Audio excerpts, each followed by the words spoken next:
Okay, Chris, go right ahead. Good afternoon, Milpitas. I'm your 2021 Board President, Chris Norwood. Welcome to the special meeting of the Milpitas Unified School District Board of Education. This is our board retreat. We appreciate your attendance and participation in our education proceedings, which will align with the guidelines set forth by the Ralph M. Brown Act for open meetings. Today, you can tune into our hybrid style meeting either online, on Zoom, or in person inside room 206 at the district office located at 1331 East Calaveras Boulevard in Milpitas, zip code 95035. Public comments can be made while you're logged onto Zoom, or if you're in person, one public comment per person is allowed for each item. Our communication specialist will take it from here. Okay, let me just gonna share my screen real quickly here. Okay, for public comments, you need to be logged on to Zoom, which if you're hearing us now, you are. Or you can be in room 206 for the board retreat. If you are on Zoom, you will click the raise your hand icon. It'll indicate that you do have a public comment. Please just wait to be called on, and we'll call you on the order received. Listen for your name, and we will tell you when your audio is active. You'll have 2 minutes to make your public comment. And we just please ask that you're patient, and the board president will call on you at the appropriate time. Members of the public may address the board on any subject that does not appear on today's agenda. However, provisions of the Brown Act, Government Code 54954.2a and .3 preclude any action as an unagendized item. No response is required from the board or district staff, and no action can be taken. However, the board may instruct the superintendent to agendize the item for a future meeting. Please note that the Brown Act, Government Code Section 54954.3 prohibits members of the board in commenting or engaging in discussion during the public comment portion of the agenda, except when seeking clarification on a point made by the speaker, provide a reference to staff members for factual information, or request a staff member to report back to the board on any matter at a subsequent meeting. We do have special accommodations if you do need so. Assistance, please call the superintendent's office at least 2 business days in advance. We'll see how we can accommodate you there. Today, our board meeting is being broadcast on Zoom only, and also closed captioning is available on Zoom. You click on the closed captioning icon and a live transcription will appear on your screen. Lastly, if there are any additional documents that came in after the posting of the agenda, we will have them readily available for you. And back to you, President Norwood. Thank you, Scott. At this time, I'd like to call the meeting to order with a roll call. Scott? Yes, President Norwood. Here. Vice President Yip Chuan. Here. Clerk Lien. Yes. Board Member Tsai. Board Member No. Here.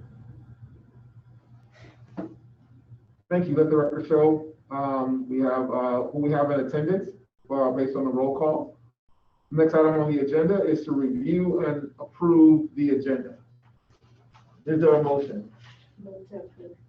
We have a motion by Board Clerk Lien to approve the agenda. Is there a second? Second. We have a second by Board Vice President Yip Chuan. Roll call vote. Board President Norwood. Yes. Board Vice President Yip Chuan. Yes. Board Clerk Lien. Yes. Board Member No. Yes. The agenda has been approved. Time for the flag salute. Scott, you're on fire today, dude. You got everything ready to go. All right, ready, begin. I pledge allegiance to the flag of the United States of America and to the republic for which it stands, one nation, under God, indivisible, with liberty and justice for all. Thank you. Be seated. Item 5, comments from the public. Do we have any public comments at this time? Yes, we do have a hand raised. Michael Tsai, we are going to enable your audio. You will have 2 minutes to make your public comment. Go right ahead.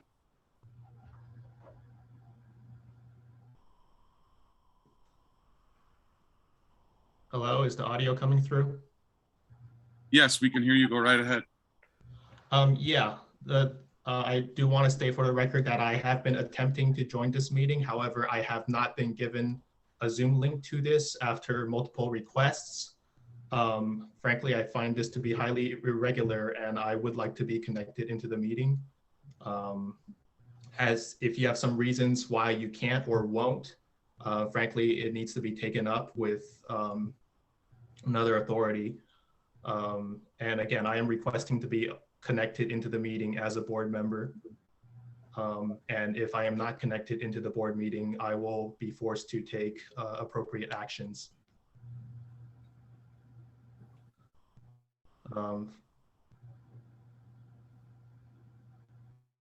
Okay, thank you, Michael Tsai. And there are no other hands raised at this time. Okay, there are no other comments at the time. We're on to item 6, board group agreements. Board group agreements are provided for the board's ready reference as a reminder of our conduct as elected officials. Per Board Bylaw 9001 amended on November 26, 2019, board members and the superintendent agreed to the following. Keep learning and achievement for all students as the primary focus. Ask questions for our own understanding. Be open and honest with each other.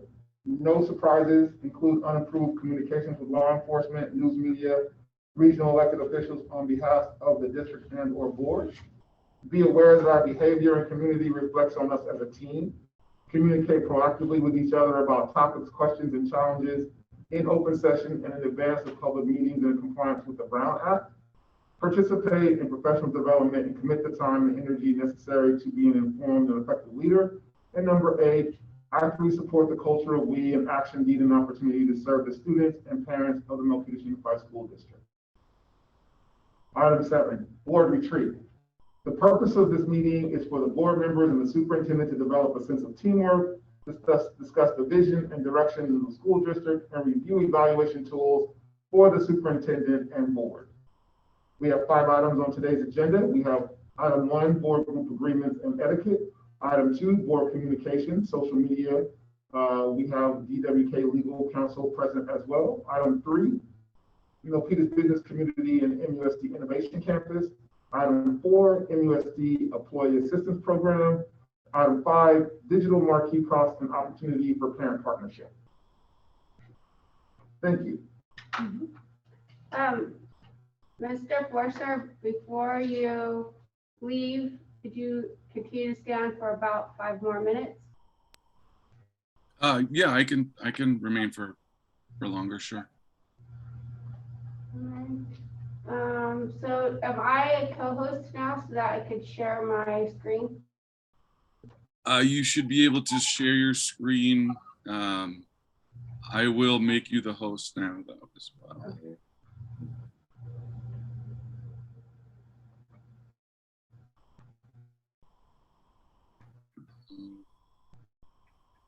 Give me a, are you able to share your screen? Yeah, I can share it. I'm just trying to figure out the best way to do it.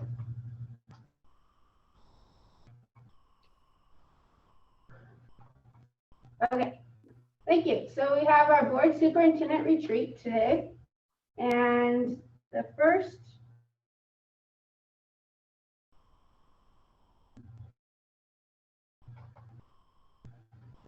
part of our session today will involve Mr. William Tunick. He is legal counsel from DWK. He's going to be talking to us about Brown Act and communication, as well as social media and etiquette. And so, Mr. Tunick, I'd like to invite you to come to the table. Over here. Thank you. And Mr. Tunick, as legal counsel, and also somebody who's aware of the Brown Act, could you please state to us and for the public what parameters must be met by a member of the board who wishes to meet telephonically or by video conferencing. Sure, I'm happy to answer that quickly before the presentation. So for the past, well, since March of last year, there were special rules regarding teleconference meetings that essentially allowed board members to meet telephonically without really any other requirements. That special permission ended on September 30th. After that date, there were essentially determinations the board had to make if it wanted to continue to follow those rules. Not all boards have. My understanding is this board has decided to meet in person instead. Given that, if a board member wants to meet telephonically, the location they're at has to be open to the public. It has to be accessible from an ADA perspective. It needs to be listed on the agenda. The physical location has to be put on the agenda. And it has to be, as I mentioned, open to the public. So those are the teleconference rules. You may remember those from pre-March 2020. If you were traveling for business or something like that, you could go to a hotel room if you met all those requirements. It is pretty strict. And if you don't meet those, then you can't teleconference from that location under the Brown Act. So if that answers the question, Superintendent. Yes, it does. So then, Mr. Forstner, did Trustee Sy provide you with the physical location and address that he wished to meet telephonically by? No, I spoke with board member Sy a few days ago prior to the posting of the board meeting. I explained to him that we are now under the Brown Act and that he needed to supply a physical address. He did not supply a physical address. Okay, thank you. So there's nothing preventing Mr. Sy from coming to the physical board meeting in room 206 at any time that he desires to come. That is correct, and I did let him know that that option was available, still remains available for him to do. Thank you. I believe also that Mr. Sy still has his hand up, and he had a little over a minute left for public comment as a member of the public. Okay, I thought he had finished, but I will enable his audio. We will give him the remaining time. Let me do that.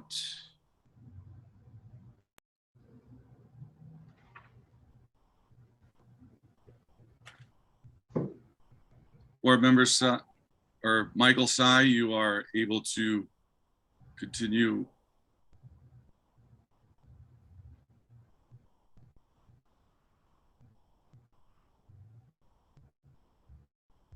Michael Sy, if you take yourself off mute. Oh, okay, yes. There you go. Thank you. I was not finished with my comment before. I want to state for the record that I would like to call in as a board member, and I am always complying with all applicable laws. If you think there's a Brown Act violation, take it up with the governor. I will state for the record that I am once again requesting to be connected as a board member and not just as like a member of the public. If you think there's some kind of a legal issue, it should be worked out separately. If there is a Brown Act violation, again, take it up with the governor. I would like to be connected into the board meeting. And if I am not provided with Zoom links to do so, I will have to take alternative courses of action. I find this to be highly inappropriate. Thank you. That concludes my comment. And one more time, because I think Mr. Sy was out of the room. Legal counsel Tunick, would you mind again repeating what the Brown Act requires for board members to meet telephonically or by video conferencing? Just to repeat what I said, for purposes of the Brown Act after September 30th, if the board has not made determinations to meet remotely, which it has not, board members may only teleconference if they're in an open and accessible location, which is generally not a private residence, and the location's address has been provided on the notice of the agenda when it was posted. Thank you. Okay, so Mr. Forster, for the public knowledge, when I switch to screen sharing, the camera goes off. But Do it one more. Can you do it one more time and share your screen? Yep.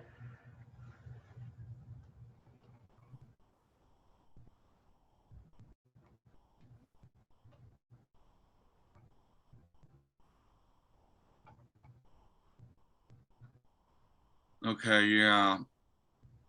It must be something with that monitor, but we can hear everybody in the room.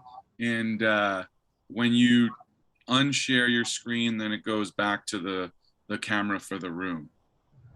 Okay. I could see from the Zoom, the public Zoom, I can see your screen.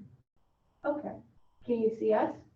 No, I can only see, no, but that's more likely because we're in webinar mode. Uh-huh. I think, Mr. Forster, I think it's okay as long as everybody can hear us. Yeah, and unfortunately, that's the case with the technology there. But you can share your screen and then unshare it when the conversation starts a little more. It's up to you how you want to kind of navigate that. Well, because Mr. Tunick has slides that he's going through, I'm gonna have to share the screen so the public can see what we're looking at. Okay, what you could do is I could share the slides for the next 25 minutes or so if you wanted to do it that way. I think it's okay. We'll be periodically not sharing the screen and having conversation. Okay.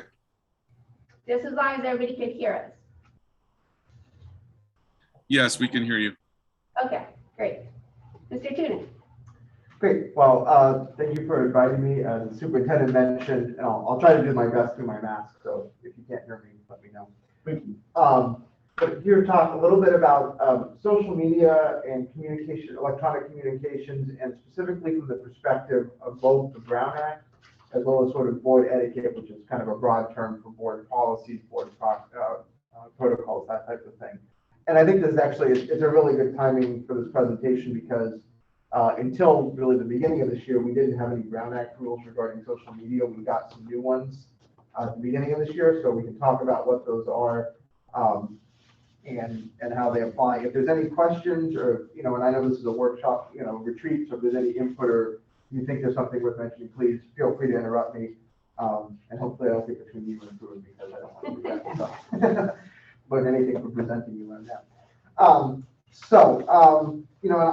talk just real quickly kind of about the Brown Act piece before we get to the first slide. Taking a big step back and kind of a little bit off what we were just talking about with the Brown Act. The Brown Act is all about transparency, right? The idea behind the Brown Act, and on the next slide, I've got a little bit of a citation from the Brown Act.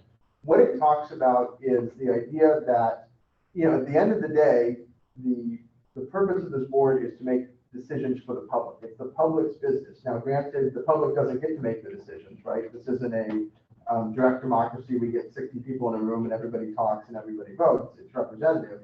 So the board at the end of the day is the one that gets to have the discussion, deliberate, make the decision. But what the Brown Act says is members of the public have the ability and the right to see that happen, to see what the discussion is, to see how the decision is made, to observe it, and also to provide comment.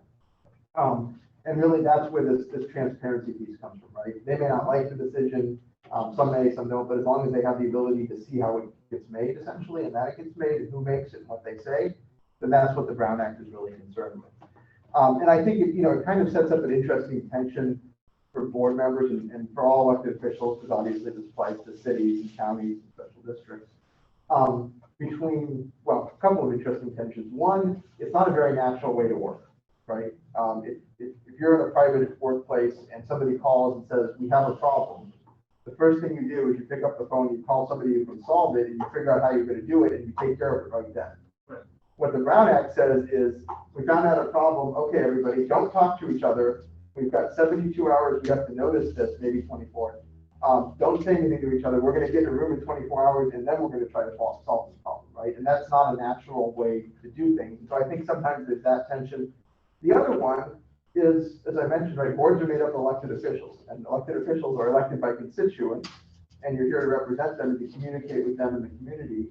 And there's a tension also, I think, sometimes between how do you do that? How do you talk to constituents, keep them informed, have those conversations, and again, respect the Brown Act, the idea that the decisions and the deliberations are supposed to be made in public with where everybody can see it and not just one-on-one. Is there a question? Yeah, so as we go through this, is it possible that this conversation can be interactive? Oh, that would be So when great. you come across points, if one of the board members or superintendent has a question or an inquiry, we can utilize the time, because you had mentioned when we hear about a problem, the natural tendency is for us to call the other person, get together and solve it. But as elected officials and a board, when we hear about a problem, what we need to do is potentially convene a meeting, right, and make the public aware of that meeting. Yeah.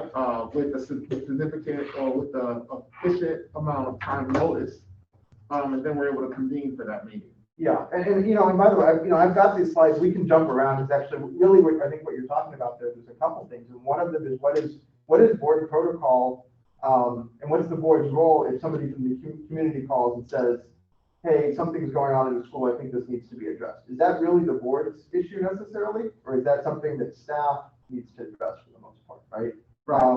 And that dichotomy as well. And I think board protocol generally is if you get a call like that, it's communicating that to the superintendent, staff can try to address the issue. And if there's a policy piece that needs to be addressed by the board, that's the thing that's going to get agendized and put on the board meeting, right? And that's that separation between the board that sets policy and direction for the district versus staff that essentially operates the district and implements that policy that's set by the board. Right, and sometimes we need to have the discussion to determine whether or not there's a policy direction. Exactly. Yeah. So for example, when we heard about the devious licks thing, we convened to learn the details about it, to hear what was going on, and then to determine where and if there was a policy that we could implement or to adjust so that we can ensure the safety and security of the students. That's why the 72 hours notice, the information goes out publicly. We convened, we heard the information, the superintendent and staff took the direction, we realized that there wasn't a policy issue for us to address, but we convened it in a way so we didn't have back channel conversations in violation of the Brown Act. Well, and really because what you're saying there is so that the public could see what that discussion looked like, right? Because the five of you could have, there could be an email exchange and you could all see what each other are saying, but the public wouldn't see it. You bring it in front of the public, they can see what's going on, which honestly at the end of the day also helps because when members of the public or others aren't in a room where something is being discussed, they're going to try to figure out what was being discussed. And a lot of times, at least I found, they're going to come up with things that are, more problematic than what's really going on, right? And so information a lot of times can be super helpful from that perspective. Thank you. So yes, as I say, with the intent of the Brown Act, the idea is for transparency, and one of those things that kind of those tensions brings up is this idea, and I'm sure you've all heard it about serial meetings, right? The idea that there's communications, usually electronic, between board members, that are happening outside of an agendized meeting. And again, given the transparency concerns, that's a problem, right? If we have 3 or more members outside of a board meeting talking about something that involves the board, then the public's not seeing what's going on. So the Brown Act says you can't do that. You can't have those types of meetings, whether it's email or whether it is in person. And but there's always kind of been a question, there wasn't the last year, about, well, how does that work with social media, right? Because social media doesn't quite work like that. And to be honest, the Brown Act is not, you'd be surprised to find out, not the most up-to-date document. I think there's actually still a reference to telegraphs in it, to give you a sense of where it is technology-wise. So we finally got, it doesn't really even talk about email, but last year we finally got some rules about social media. I don't know if we can throw up the next slide, but sorry. But this was AB 992, and essentially what it did is it actually kind of really reflected this dichotomy we were just talking about. Essentially, it said if you, as a board member, any elected official, you can use social media to answer questions from the public, to provide information to the public, or to solicit information to the public, right? So to go back and forth with constituents, which is what you can do by email or in person or anything else. What you have to be careful of is social media use involving other board members. Right, so very much mirrors what we were just talking about with this idea of transparency about board member communications, while still allowing to communicate, yes, perfect, with members of the public. That's sort of the dichotomy that 992 sets up, which is pretty much what we thought was the rule under serial meetings. And if we go to the next slide, When you say limitations, must be open and accessible to Yes. the public, That's the question. social media. Yeah. That means, individual board members that have social media accounts, under their title, that has to be open and accessible to all public. So, yeah, it's interesting. So there's two issues there. Thank you. And that's a really good question. For 992, what the rules say is, in order for these exceptions to apply, basically 992 says it's okay to do certain things if you do it this way. One of those qualifications is that you're doing it in a form that's open and accessible. So basically, any member of the public, if they have an account, could see it. If you're not doing that, then you're not under 992. Then you're just kind of in the normal Brown Act world, which is, are you using it in a way that creates a serial meeting? You also had another question though, which is, do public accounts have to be open to all members of the public, which is an interesting First Amendment question. A former president that we had. Generally, the rule is yes, if they're an official account, they have to be open, but it gets really dicey about whether it's someone's personal account or whether it's an official account of the government. So that's where you have to look at the account and figure it out. But I guess I would recommend, especially for board members who have, if you're going to be campaigning or something, trying to separate, well, really in three ways, trying to separate campaign accounts, personal accounts, and if you have an official board member account, trying to keep those posts separate so that you don't mix some of those things, because that can create an issue, right? If we have something that we're calling an official account and we start posting campaign messages on it, that can be an issue because obviously the district can't campaign for anybody, right? So that's the place to be a little bit careful about using social media there. Did that answer the question? Yeah, it does, because it almost sounds like that as board members, we have, or it may go this way, as board members, we have email addresses through the district. Yeah.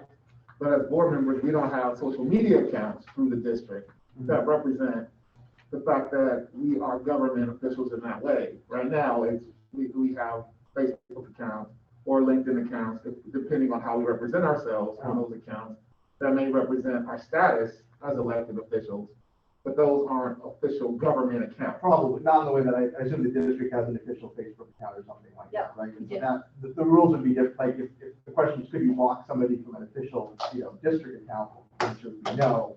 If your account that says this is my account and I'm an elected member of the Peter Certified School Board, probably then you get some more flexibility there, right? Yeah. Okay. Thank you for that. Sure. Now, additional question, we talked about the limitations about being open and accessible to the public. Many of the board members are part of groups in the social media, and those are admin by others in the community, but they restrict access based on asking for permission to join the group. So how does AB 992 work in those scenarios? So essentially in those scenarios, then you're kind of outside of some of the safe harbors in 992. Right? Like I said, 992 says, if you meet these prerequisites, then it's okay to do these things. If you don't, then we're kind of back where we were before we had it, which is we have to look at each communication and try to figure out, is this something that violates the Brown Act or not? For the most part, I still think that these rules are going to be applicable. I mean, if you look at just the general serial meeting rules for the Brown Act, again, the idea that you're communicating with individual constituents is usually not an issue. It's usually when you're communicating with other board members, there's some sort of deliberation going on, that's when you want to be careful. So do you have any best practices for when questions come through those restricted groups for board members to, in order to engage properly as far as asking for information or? Yeah, well, I mean, I think a couple of things, and really these are rules that I would say apply, social media or otherwise, right? When you've got members of the public. For one thing, best you can try to keep members of the public from telling you if they have talked to other board members, right? Because you don't want to create an accidental serial meeting by someone talking to all 5 board members and, coming to you last and say, well, I talked to the other 4 and they all told me they want to vote for something, so are you on board, right? Because then they accidentally created a deliberation or discussion. So I think there's probably ways carefully to do that. I think also telling people if you have input, if you have input on what the board's going to be talking about, come bring it to the board, right? I mean, that's the place so that other members of the public can hear it. Maybe there's 15 other people out there who think the same thing, but they just haven't said it. And if you get up and say it, they're going to all stand up and say, oh, we think the same thing, right? That's the place where those discussions should be happening.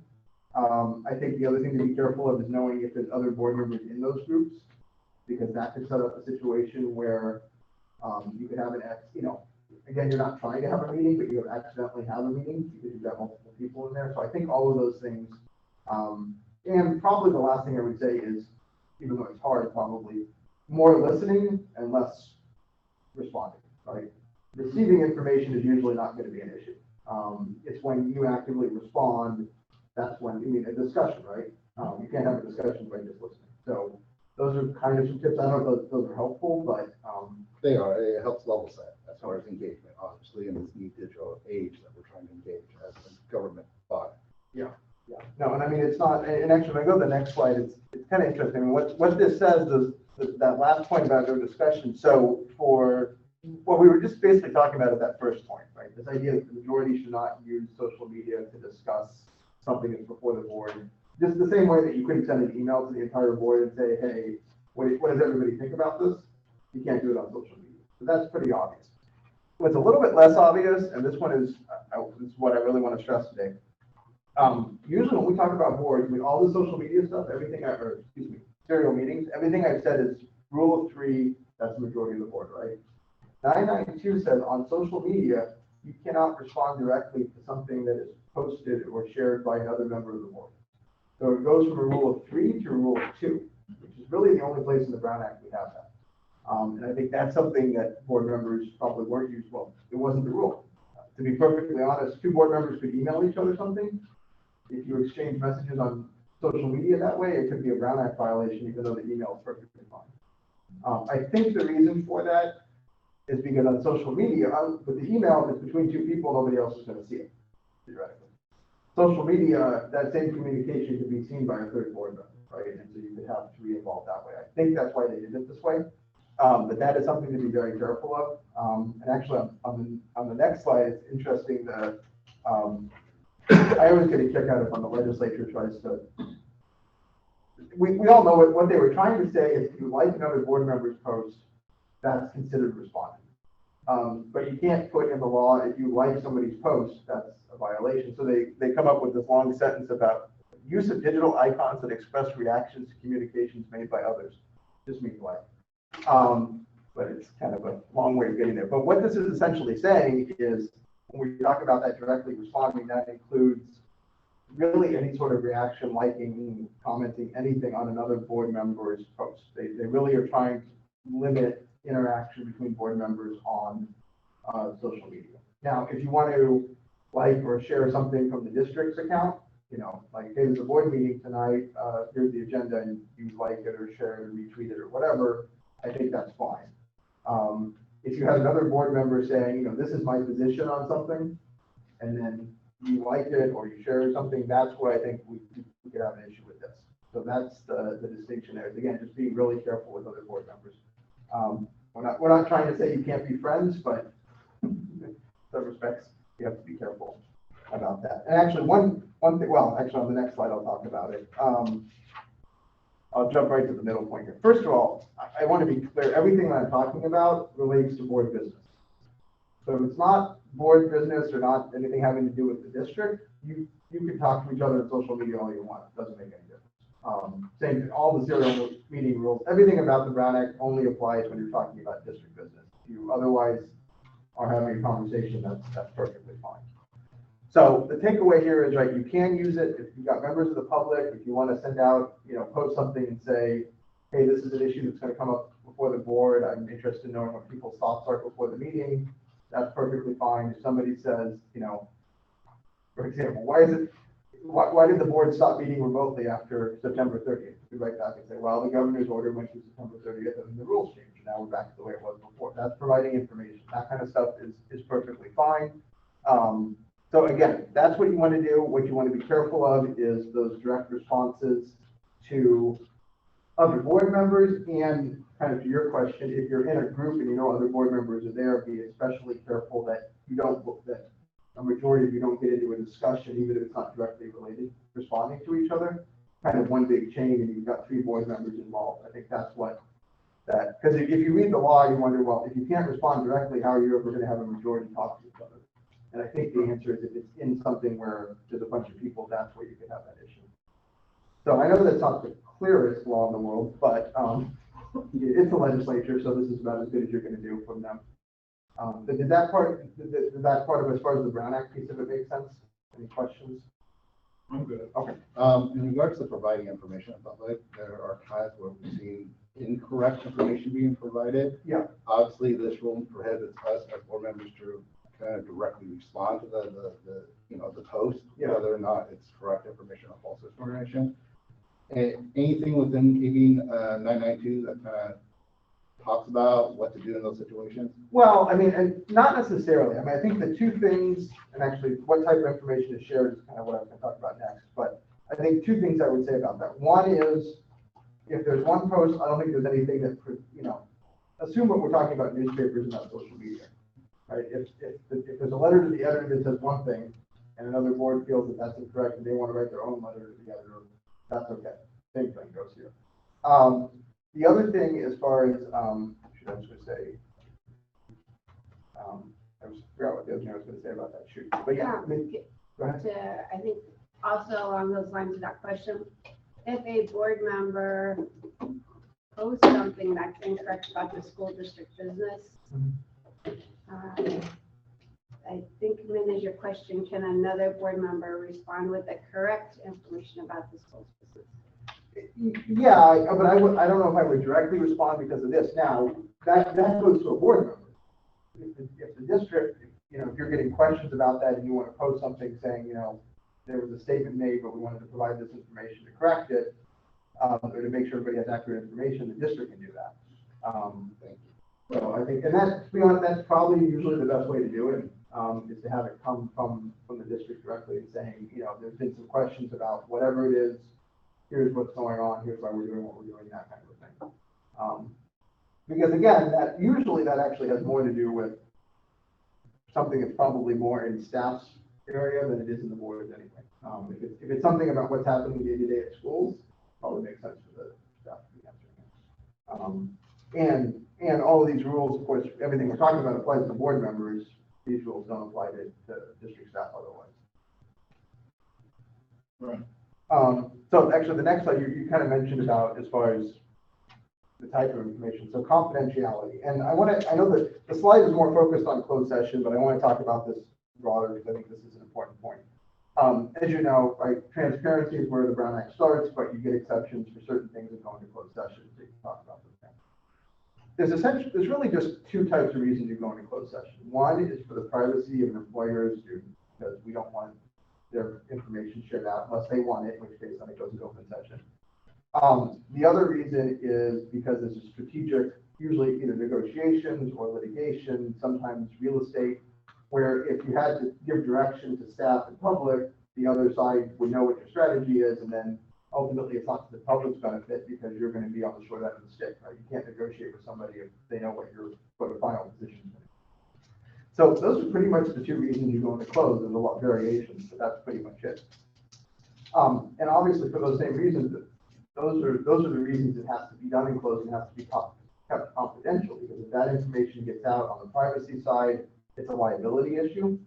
And on the strategy side, it's a strategy issue. Like I mentioned, you're negotiating a contract with somebody, they know how much you're going to go up to, where you think they're going to go up, right? So it's really important. The Brown Act prohibits confidential information in closed session. Just in general, you get confidential information outside of closed session, but those same things apply, right? There can be real impacts for the district and for the public finances if confidential information is shared beyond the board. The other thing that happens, and that is I think equally important, is when there is information being shared out from the board or somebody thinks that's happening, everyone who talks to the board knows that, right? Staff knows it, legal knows it, consultants know it, and it puts them in an awkward position of how much information, how do I share the information I need to with the board for them to make that decision, but also know at the same time that I could be jeopardizing, in my case, my client's the district, right? And so if the district's best interest is not to have this information get into opposing counsel's hands, how do I get information from the board, but also balance not having that information get into somebody else's hands, right?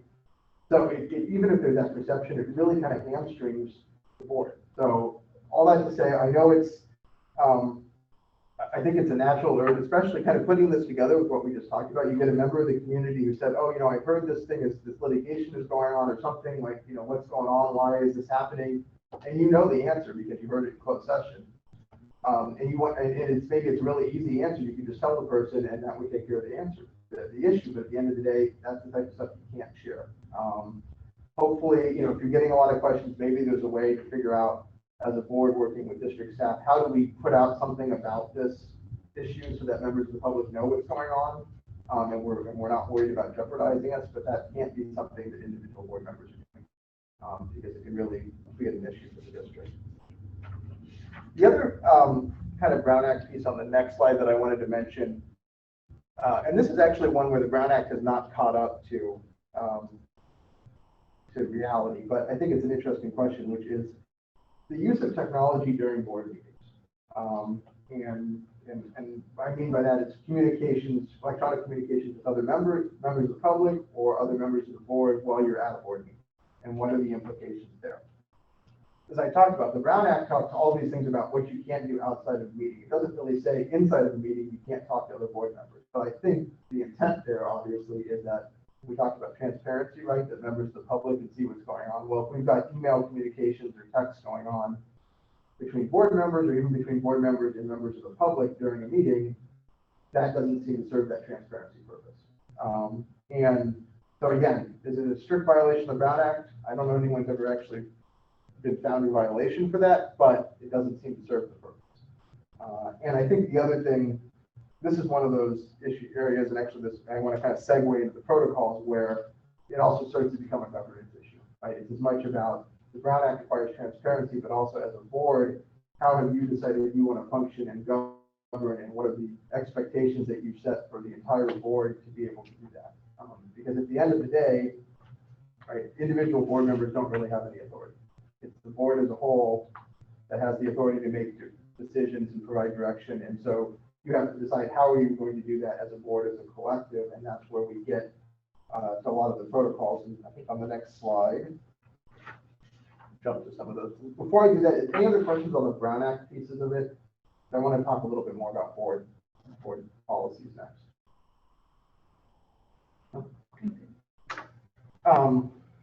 So as far as I mentioned, we have Brown Act, which is state law, that's a requirement. We have board protocols, which are things that the board has, or especially expectations the board has set for itself as far as how it's going to govern. And most of these are actually pretty consistent across, I'd say the large majority of school districts have pretty much identical policies.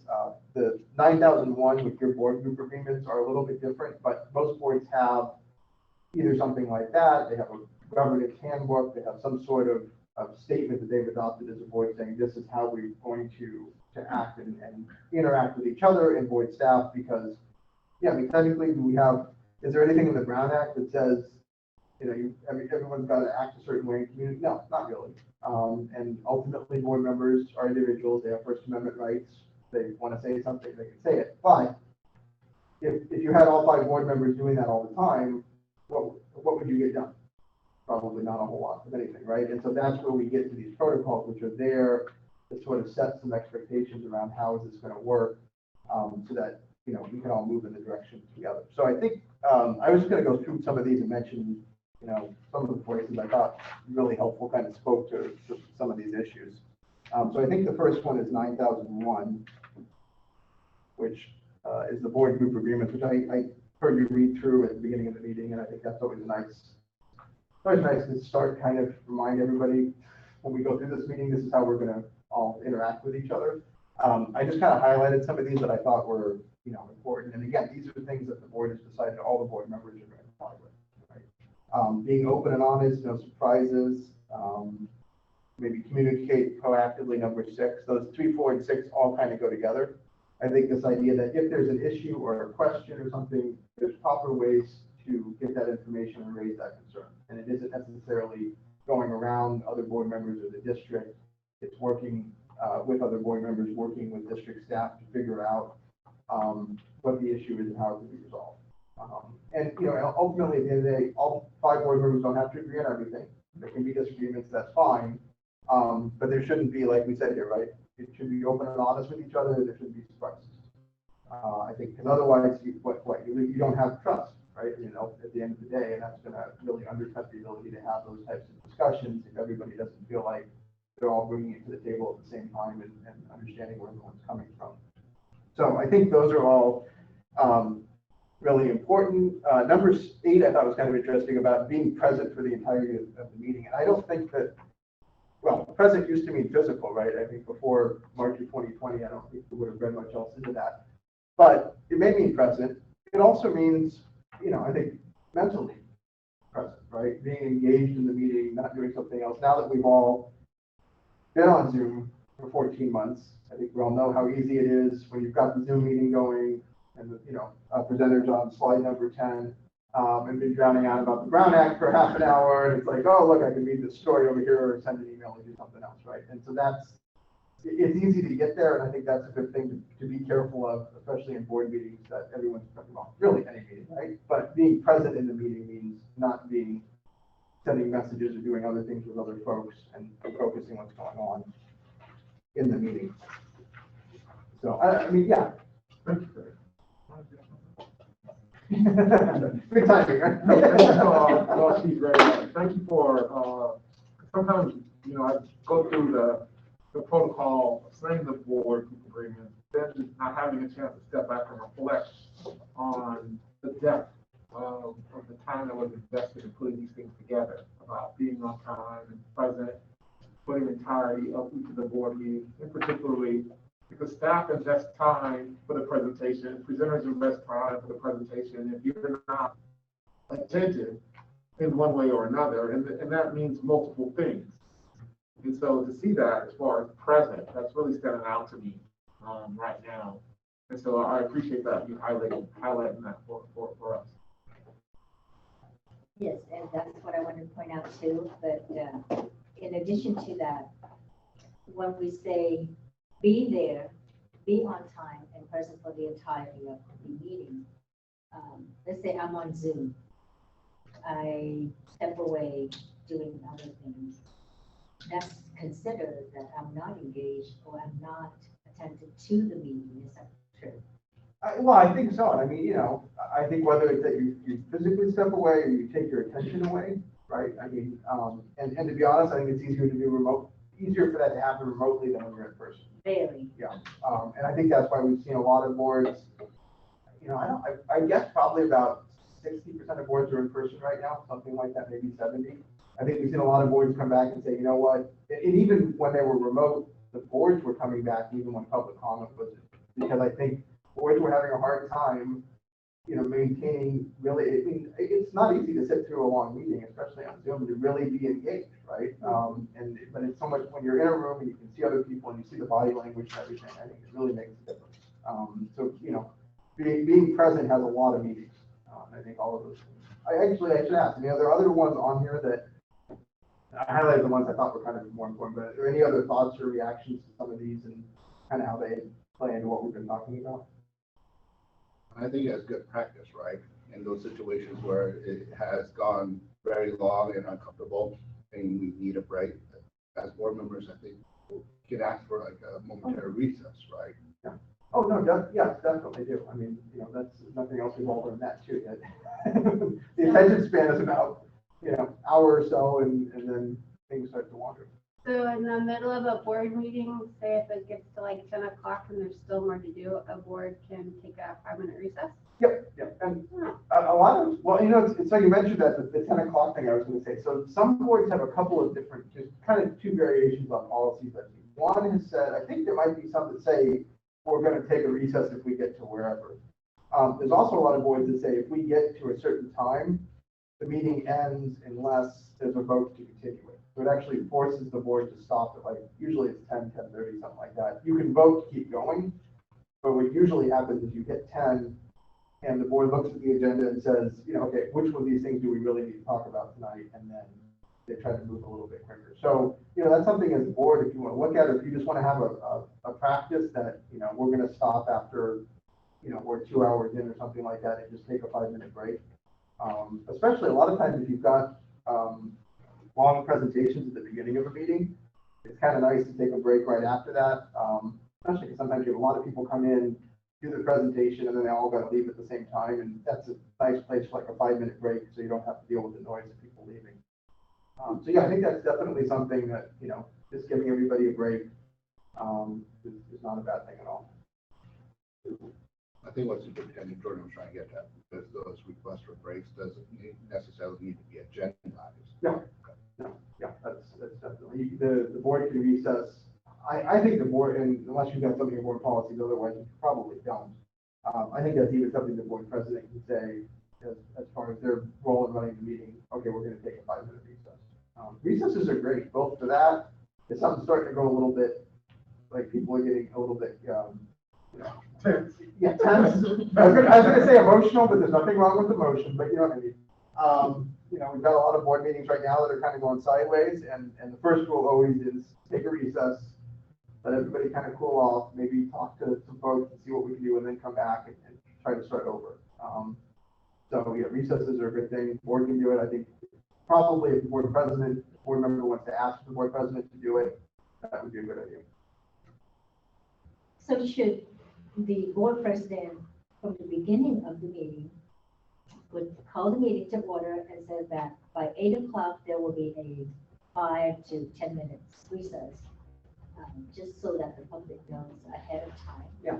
And if that changes in the middle, let's say the presentation runs longer than the 8 o'clock that he announced, we can take that break right after the presentation. Yeah, that's all fine. And I mean, and you might even want, in that situation, it might make sense to say, we're gonna stop after we get through, business items or consent or whatever, like someplace on the agenda where there's kind of a natural break. As far as any types of recess, there's not a lot of limitations there. Because ultimately, at the end of the day, as long as the public is there, if you say, well, we're gonna be back in 5 minutes, then they can be there in 5 minutes, that's perfectly fine. I guess my one caution about that is, and going back to what we talked about regarding kind of your natural inclination, sometimes when a recess happens, the first thing that board members want to do is go to talk to another board member about what's going on in the board meeting, right?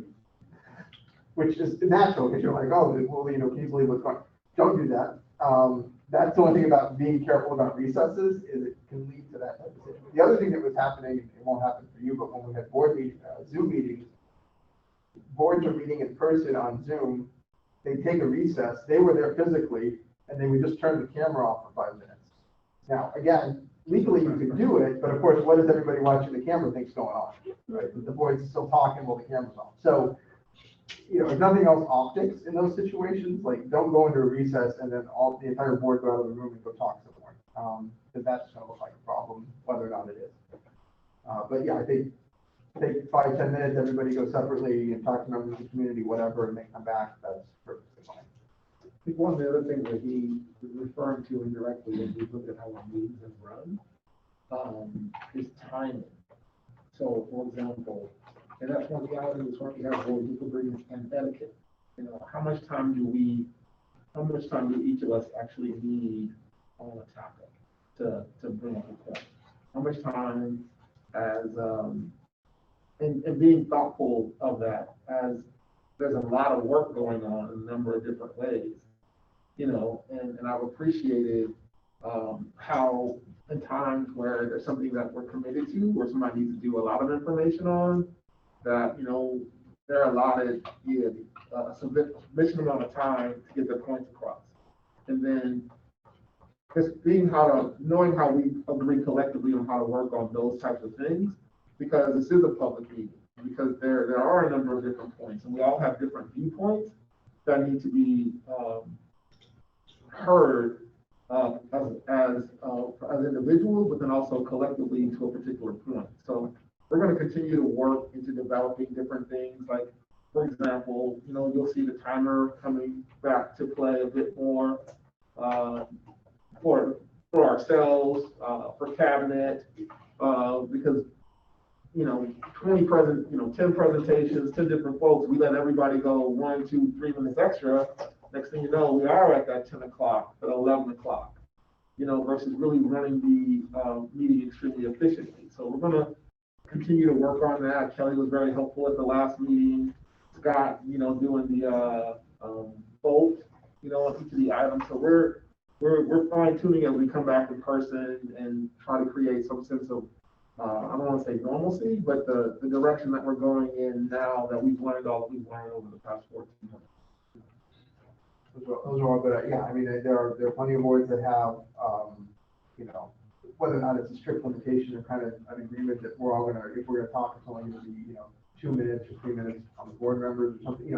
There's different ways I've seen boards make sure that, everybody on the board gets to speak once before anybody speaks twice, those types of things. And also, giving direction to staff that, the board expectation is, we like these presentations to say 15 minutes, 20 minutes, whatever it is, unless there's some exceptional reason it's got to be longer, just communicating that to staff so you don't end up with 25 slides. So, it's that kind of stuff can be really helpful. But again, that's got to be something the board as a whole decides this is how we want to run our meetings. And under the Brown Act, no issues with any of that. Where I think, even as you were just saying that, what I was going to say is the distinction, the easiest way to think about it is you can make rules about how and when people speak. You can't make rules about what they speak about, right? That's the distinction. So how long, when, all of that, perfectly fine. If you can't talk about that, that's where it becomes an issue usually. So I guess that was a good, I was actually, this is governance standards, this is 9005, which looks kind of similar to 9001. I think this is probably a CSBA policy, I guess. Sorry to interrupt, but you talked about the First Amendment rights and not limiting what people can say, but just how they say it. What about if someone is in a circular comment, meaning the repeating the same point over and over and over? Now, is it a board member or a member of the public? For this instance, we'll say a board member. Yeah, well, let me do this. I'll answer both questions. Member of the public at some point, I think, members of the public comments when you get into an agenda has to be on the agenda item.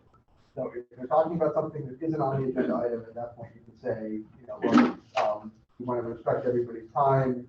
Maybe this is on a different agenda item. Can you please wait till we get to it? Or you've already spoken about this. Do you have anything to say about this agenda item? And try to deal with that. Board members, because we're not dealing so much with the public comment rights, that's probably more a matter of expectation and protocol and etiquette among the board members to say, we're all here. We want to make sure that we're doing this efficiently. We understand everybody wants to, they have input on these things, but we need to be cognizant of how much time we're taking. And, I think that point's already been made, something like that.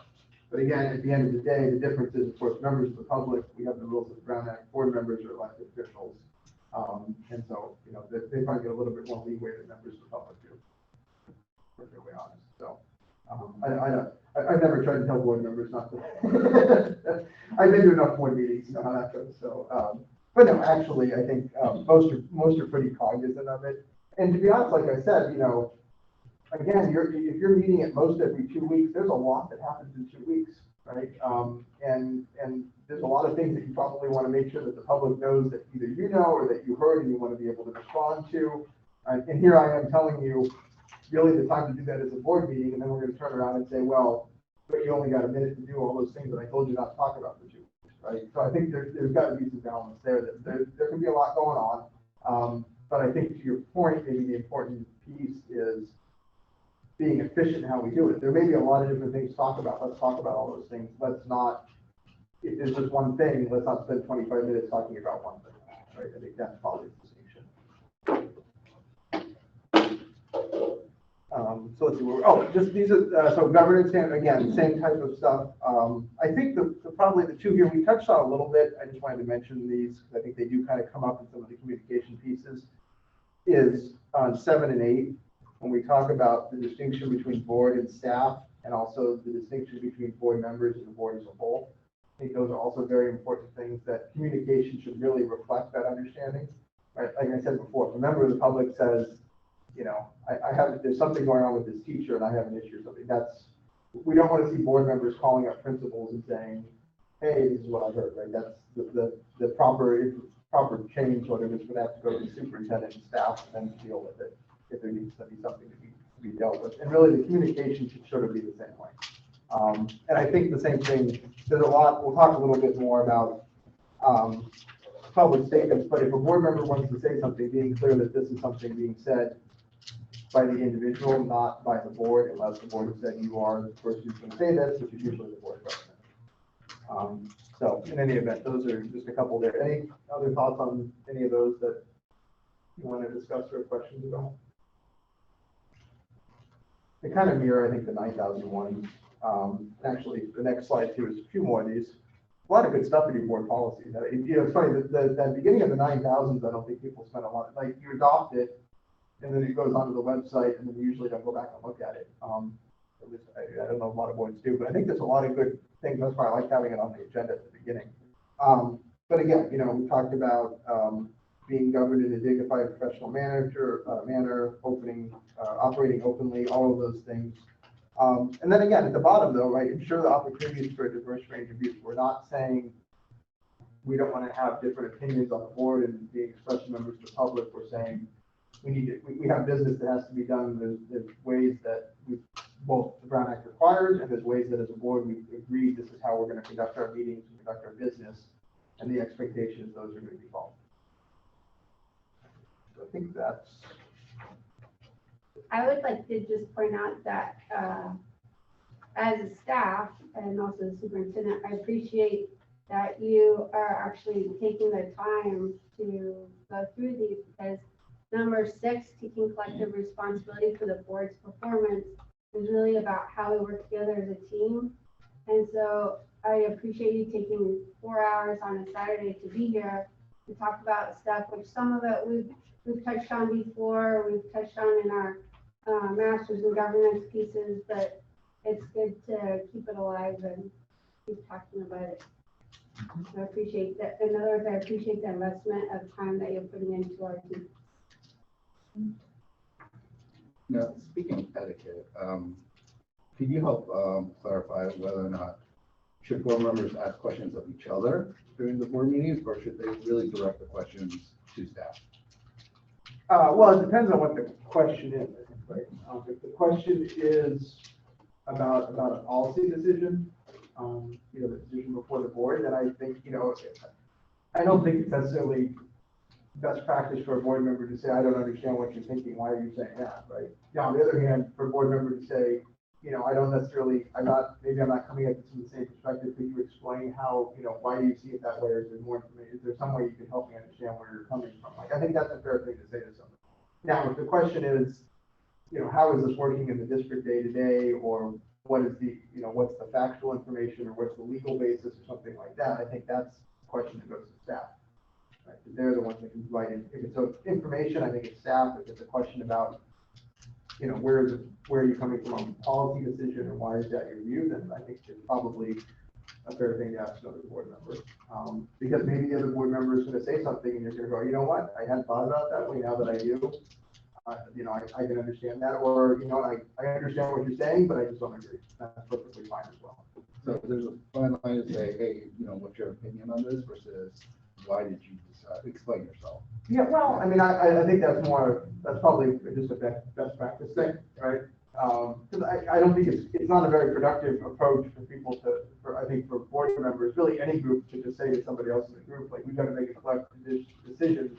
I think you're nuts. Why you're saying that, right? That's not gonna lead to a discussion. What's your response to that? Well, I think the same thing as you, right? And we don't get anything done. As opposed to if you say, look, I'm here because A, B, C, and D. What I'm hearing from you is you're not there, you're over here, but I don't understand. You know, can you help explain to me, or help me understand why you're saying X, Y, and Z? Like then that person can say, well, I'm saying it because whatever. And the answer may be, I am because I am, and okay, fine, that's just what the conversation is. But I just think as a group dynamic, just saying to somebody, I just disagree with you and I don't understand what you're saying, you know, why you're saying it, that's not, I don't know how productive that's going to be at the end of the day. So. Any other questions on those? I mean, those are, it's, you know, it's group dynamics at the end of the day, right? Thank you for that. Any other questions on that? And I'm pretty sure that actually if we go through all these policies, we don't have to go through every single one, I promise, but I bet you're gonna find something, you know, even if we go back to 9001, 9005, it pretty much says, you know, when the board is communicating with each other, that's how it should be done, right? There's that respect piece, there's professionalism about it, and that probably really is the answer to your question, but practically.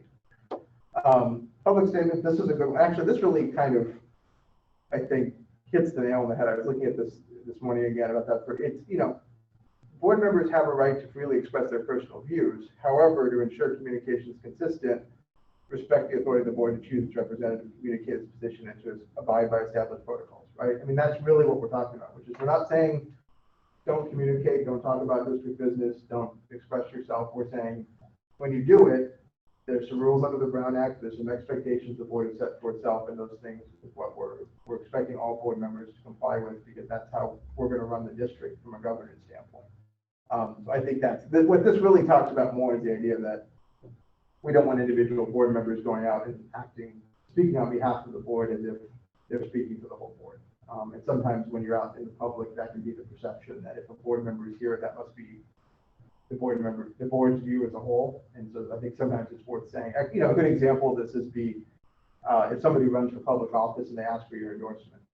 A lot of times you'll see on the list of endorsements, you'll see like a little star and they'll say, you know, for identification purposes only. And the idea there is that you're showing you're individually endorsing somebody, but the entire district can't endorse somebody. And I think it's the same idea here. You go out in public and you're speaking. If you're not there on behalf of the entire board of the district, it's probably going to say that you're not. Clarify that somehow. You know, I'm a board member and you're speaking individually today, whatever it is, so that there's no issue there. Any question about that one? I think the next slide is pretty much the same. Actually, there was one thing on here I wanted to mention I thought was interesting too. That last paragraph when it talks about social networking sites, about conducting themselves in a respectful, courteous, and professional manner. I think this is also, well, actually there's 2 points in this paragraph I'll hit real quickly. One is, you know, it's really interesting. If you say something to someone in a formal letter or an email or a text or on social media, I feel like you could say the same thing, but the formality drops, right? As you go through those different types of communication. The way you would say it over in a private message, you might just say, yes, it might just be one word. The letter is going to have an opening and an explanation, everything else. For some reason, when we get into those other forms of communications, the level of formality can drop. And I think it's important to remember that, you know, you still need to be respectful and courteous, even if it's in social media, no matter really who it is. The other point we haven't talked at all about is California Public Records Act, the CPRA request. CPRA says that any written record about district business can be subject to disclosure to the public. That is going to include, obviously, you know, it includes emails. It includes personal accounts. It can include social media messages. It can be pretty broad. And so that's something else to think about. You know, when it comes to CPRA, it's, you know, talk to people in person or pick up the phone, to be perfectly honest. Every electronic, especially in the last 16 months, because everything has been electronic, the amount of records has just ballooned. Because everything's electronic now, those are all subject to disclosure, at least subject to somebody having to look at them to figure out if they are subject to disclosure. So that's something to be aware of. Social media can also be subject to CPRA requests. And so that's something to be thinking about. I think I just got maybe a couple more slides. Electronic, I think actually, no, this one we pretty much have talked about. This pretty much says don't have serial meetings, which we talked a lot about. Maybe we go to the next one.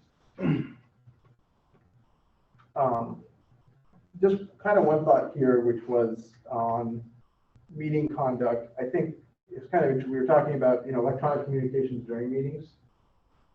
Normally, the rule here in 9323 is that members of the public only have, you know, 2 minutes per item, right? And that they have to provide public comments the whole board can hear. If you have individual communications going on electronically during a meeting, that's kind of going around this, right? Somebody, maybe one member of the public is getting more input than other people because they're texting or they're messaging with the board member or whatever that may be.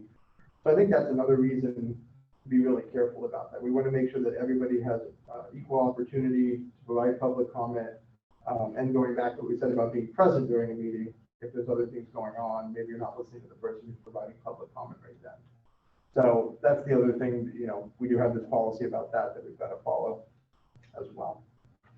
So the 9,000 are the governance standards of communication with each other, with the community, and potentially how they conduct themselves in their role, in their official role as an elected official. Yeah. I mean, really, what I don't know, if it's really the best reference, but I was going to say, I mean, it's sort of the board's Bible in a sense. It's something that the board has adopted that lays out exactly how it is going to basically run itself. I mean, it talks everything about how do the board members interact with each other, how do they interact with the public, how do they interact with staff, how do you run public meetings? All of that is in the 9,000s, and almost every school district is in the 9,000s, the board bylaws. So again, that's where if there's ever questions about how should we do something as a board, you know, and really I think the way it's laid out makes a lot of sense. You start in about 9,001, 9,005, that gives you sort of this overarching, these are the goals we're trying to accomplish, and then by the time you get down to about 9323 and the 9400s, you're into, you know, specifics about this is how we're going to run meetings, or this is how we're going to communicate with people, or this is, you know, it talks about vacancies, conflicts of interest. All of that is in the 9,000, and really kind of lays out how a board is going to operate. Much more than actually EDCO does. EDCO doesn't really say much. Yeah, so a question on that 2 minutes to address the board. Yes. So I forgot we voted like before the topic to keep it to 20 minutes. Yeah. Is that what it is? Yeah. Okay, so because you said the board, I didn't know if the president can just say, hey, we're gonna keep this to 20 minutes, or do we need to vote as a board to allow 20 minutes? So where I put the ellipsis is the part where it says what can happen to make it longer, and I can't recall off the top of my head. Some board policies say the board president can decide, and some say it's a board vote. I have to go back and look at what 9323 says. Is one of those two. It probably says the board president can decide to make it go longer per topic. You know, and a lot of times if you have 40 members of the public show up, you're not going to ask them to talk for 30 seconds. Yeah, I remember, I think a couple of years ago when we had a situation and I wasn't sure, we decided we're just going to keep it to 20 minutes. And, you know, somebody else accused the individual that, you know, their amendments to Yeah, we have a board policy which outlines on a single subject for how long it can go. It may be this one, and I think it said that the board could vote on it. I don't recall. Yeah, I was actually trying. It's either it says the board president or it says the board can vote. And you know, I think probably from a best practices perspective, if it says the board president can decide if there's a request from another board member, then usually the board president is going to grant it and let it go for a little bit longer. You know, do you want to go on for something for 2 or 3 hours? Probably not, unless it's, you know. Yeah, I remember now. So they accused the board president, you know, for freedom of speech, and the individual took it to social media and you know, putting negative comments out there about that. Yeah. When it was voted on, I'm not pretty sure. I thought it was voted on that we're going to keep it to that time limit. No, we extended to 30 because we. I'm going to find out here. 9323, I think. So we extended to 30 minutes. And then the 30 minutes for Meeting conduct? not So- everybody. Yeah. During my CSBA training, some of them have mentioned as best practice, you know, you stick to the 20 minutes. There are still individuals that still want to make public comment. What you can decide is to I think it's down move on to the rest of the business agenda, but at the end of the meeting, open it up to the individuals. With board consent. You know, continue with the Yeah, public that's a good point. Yeah, so it's a hybrid. It says with board consent, the president may increase or decrease the time. So it sort of contemplates that there's going to be some sort of agreement about it. But, you know, as far as the First Amendment piece goes, Again, the distinction between what and how and when. So the ed code is clear. You can have reasonable time limits on per speaker and per topic. So if the board wants to say 20 minutes is it, that's all we're going to do, that's perfectly fine. So can the board president say, hey, if it's okay with the board, we'd like to keep this topic to 20 minutes, for the public comments, and then after that, we move on? Well, it's right there in our board policy. It says the individual speakers shall be allowed 2 minutes to address the board on each agenda or non-agenda item. The board shall limit the total time for the public input on each item to 20 minutes. With board consent, the president may increase or decrease the time allowed for public presentation, depending on the topic and the number of persons wishing to be heard. And the president may take a poll of the speakers who are speaking for or against something to ask if there are additional persons speaking, to only speak if there's something new to add. And I think that's what happened, and that was the issue you're referring to. Yes. Yeah. No, that's fine. And again, this is another place too where recess can be helpful.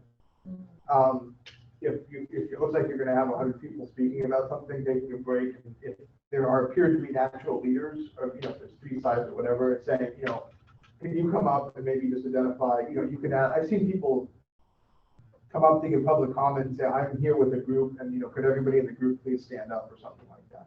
So, okay, we know there's 50 people that agree with what this person's going to say. They're going to say their 3 minutes, and then we can do the other person instead of having 50 people come up and say the same thing, right? That's good. Yeah, so there's things like, the other thing that can be really helpful if you get that many people, and I'm not sure if you've got comment cards, just a mechanical thing, give the names of the next 5 people who are going to speak and have them come up while the first person is speaking, because you lose usually about 2 minutes. If you wait for the person to speak, you say, thank you very much. Now we have this person. And of course, they're always in the back of the room.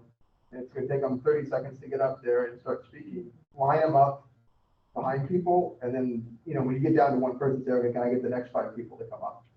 And you can move that way. You're not wasting time waiting for people to walk up to the mic. So there's some mechanical things. If you think, if nothing else, probably from a best practice, usually the board knows or staff will know if there's going to be a lot of people coming to a meeting. I think coming up with 3 or 4 things, okay, this is mechanically how we're going to try to make this work so that when people show up, you can say, okay, here's what we're going to do. Here's the system, A, B, C, and D, and that's what we're going to do. What you don't want to get in a situation is you get like 5 speakers in and you realize there's 200, and then you're trying to figure out what to do at that point, because that can be problematic. The other thing can be is if you have 100 speakers on one topic and they all say great things about the district, you can let them go and go and go, and then you get 100 speakers about something that's critical about the district and you cut them off after 20 minutes. Then to the First Amendment issue, someone's going to say, okay, this really isn't about how and when, this is about what we're saying, and you're discriminating, and that's a problem. So being consistent is also a really important thing. We should have language around that. We should have language around that as far as just just for board president management, about if there is a larger number of group of people, what is going to be the board's approach for that communication. I can tell you personally, sometimes it's difficult, but I also know how difficult it is for somebody to come up there and speak, because it's not a natural thing to do to come up before a board and speak. But then we also have to be mindful of staff's time, because if it goes super long, then the staff that's there that's working, they have to come up to work tomorrow. They may have deadlines and those types of things. So making sure that we are equitable in terms of how we approach that. Again, the 5 people, that's pretty cool. Also identifying the fact that we're going to, if there's a way to identify key speakers on a particular topic, we're giving them the message that we respect them being here. We want their message to be clearly heard, and we appreciate it, because we don't want, if they didn't get a chance to speak, and they came to the board meeting, because also coming to a board meeting now is a difficult thing based on the timing of when it is and all the things that everybody has going on in their lives. So someone's coming down, they're investing in us. They may not feel like, even though what they're saying may not be positive, they're truly trying to say, hey, I'm passionate enough to invest my time into being here. I need your help to solve a problem. Here's why. And maybe even they might try to offer something. So even I like the 2 minutes, and I also like the strategy around how we get the leaders, and then whoever is board president will be able to work through that in a consistent manner. But now we are meeting and public comments are zooming in. How do we approach that? How do we know to identify who are the key speakers and how do we group them together? One probably said the Zoom instance would be difficult. And that's where we use the language is it, and let's be clear, the public isn't necessarily going to adhere to the doctor saying, if you don't have anything different to say, that's why that language piece is important. Like, if you have anything to add, please come up to speak. Because everybody's gonna feel, well, I'm gonna say something different because they really aren't listening to the person before them because they wanna be heard. So finding that language. Yeah, and they prepare what they are going to say prior to coming to the meeting or zooming in. I do have a different question.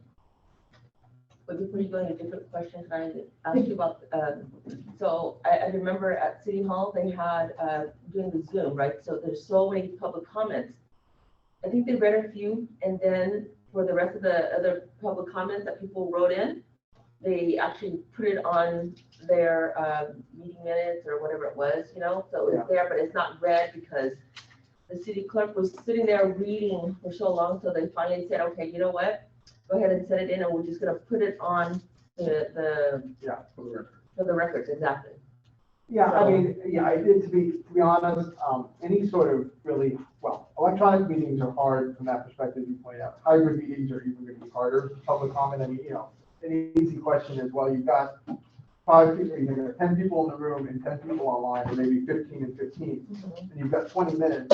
Who goes first, right? Because someone's not gonna get time. And if they're all in the room, you can do, well, this was the first comment card, we got something like that.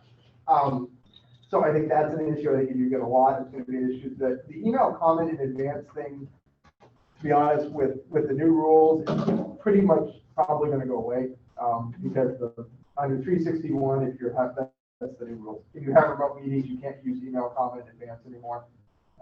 You have to have real-time comments. So we'll probably stop seeing that. Which I think is good. It just didn't seem to really be a great way to do public comment, in my opinion. But there's going to be some growing pains around that. Hopefully, we can get back to in-person meetings, and in a way, those are a little bit easier to manage some of the public comment. Also, I'm talking with some other superintendents, and what their boards are talking about is in person, and then having the hybrid meeting like we're doing, like right now. Then determining, are they going to take comments from the hybrid in addition to the in-person, or no comments? And some of them are deciding they won't take any comments from the people who are observing the meeting virtually. They'll only take comments from people who are in person. And the reason that was shared with me is I think it had to do with something along the lines of what you were saying about who's going to go first or whatever. I don't remember. Yeah, I mean, it's kind of there's kind of a couple interesting issues. One is just, logistically managing it. But no, I think a lot of boards are going to say, you know what, before March of last year, we said streaming would have been really hard, like broadcasting was difficult. We've all figured out how to do it now because we had to. So maybe we keep broadcasting the meetings so that people can sit at home and watch them. The public comment interaction piece is still pretty difficult, and it's actually, I've been to a couple meetings where dealing with audio issues, when you've got people commenting and you've got board members on Zoom, you get feedback. And so I feel like that piece probably is not going to stick around as much. We'll probably have, if you want to sit home and watch, that's fine. If you want to make a comment, you come in person and you make a comment. That's, I think, where we're going to end up with most districts.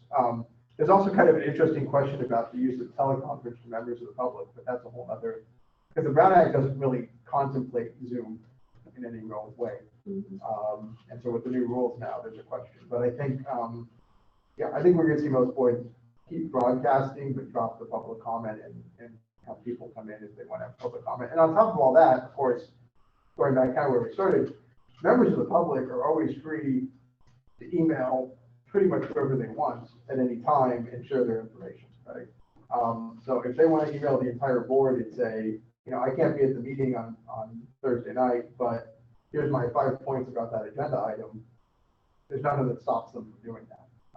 And so in a sense, email comment will always be around that way. And before the public comments, the president of the board reads out the rule.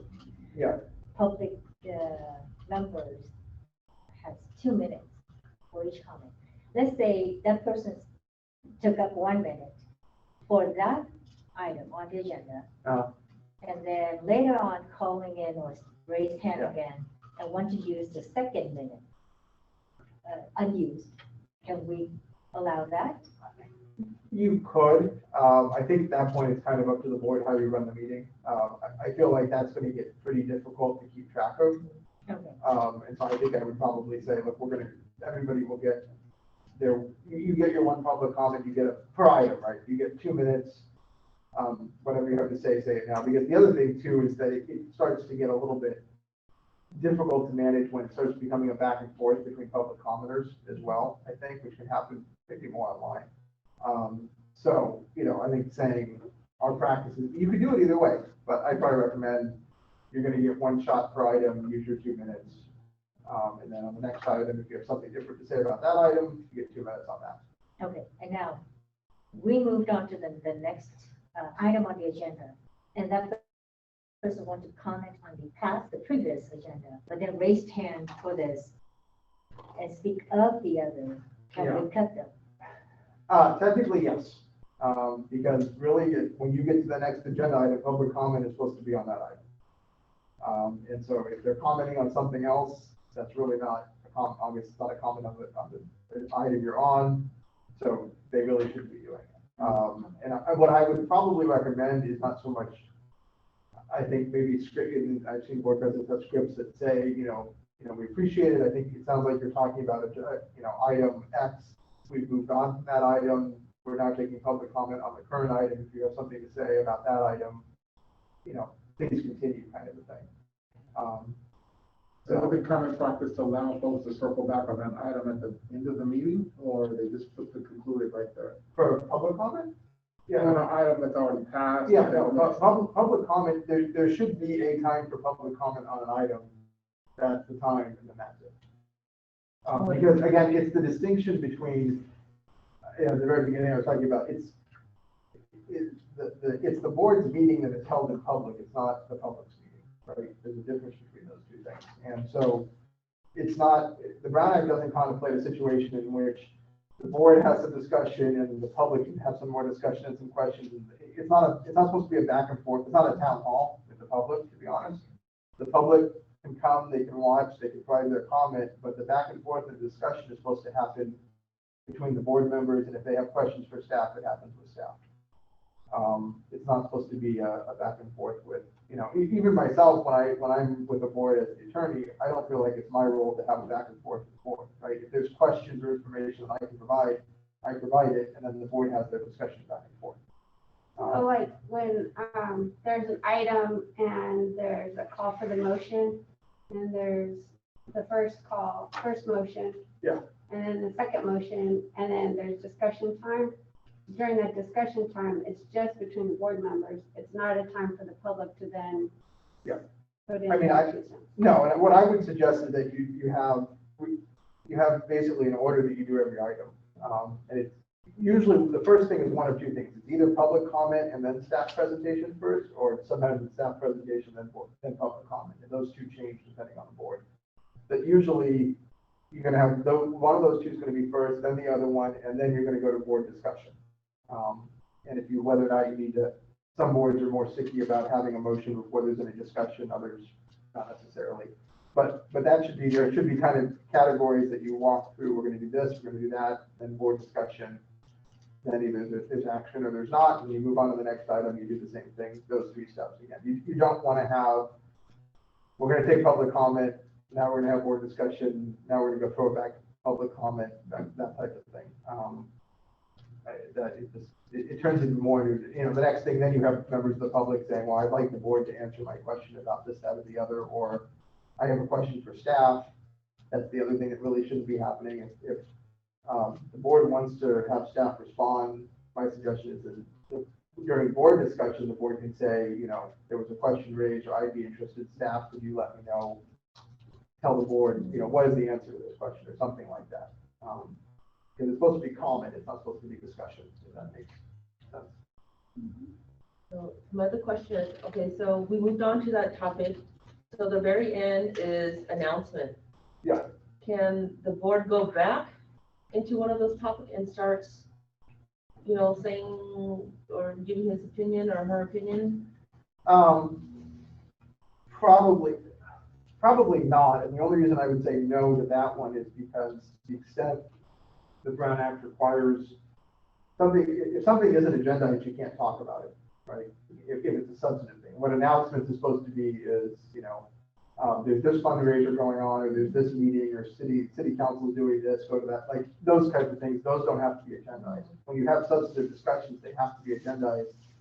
If the announcement doesn't talk about a substantive item, that's not really the time to be having a substantive discussion, right? I mean, you could have had members of the public who were interested in that item, who showed up when you were talking about it, then you're done, they leave.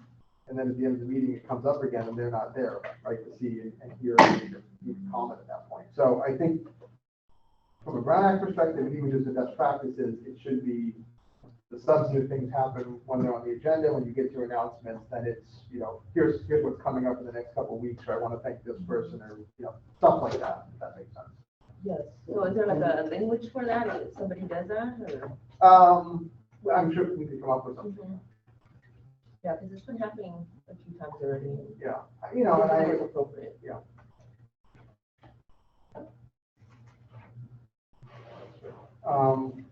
Let's see, I think actually, You've been very helpful in understanding the purpose of some of these processes, or the purpose of, like, why do you have announcements, and what it's legally supposed to be used for.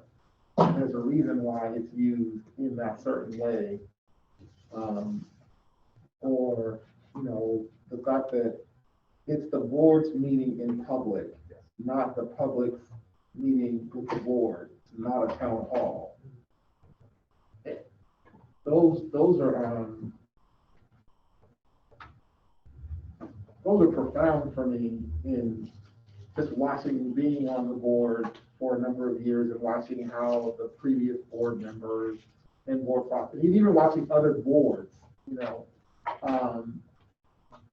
how and why certain things aren't done and are done, and being thoughtful of the public and helping the public understand, they're part of the transparency of the work of the board, and there are observers, and there are times when they have participation opportunities. And for board members to understand that you're a part of this process, and your responsibility is to adhere to this process based on in part the Ed Code, as well as the governance that's defined in the 9,000. And I think that one thing that can also be hard for boards, and again, just back to, this isn't a natural way to do it. Again, if you had a meeting, you have people there, everybody just there's a back and forth, right? Because you want to have discussion, and that's not the way governing board or city council meetings work. They shouldn't work that way.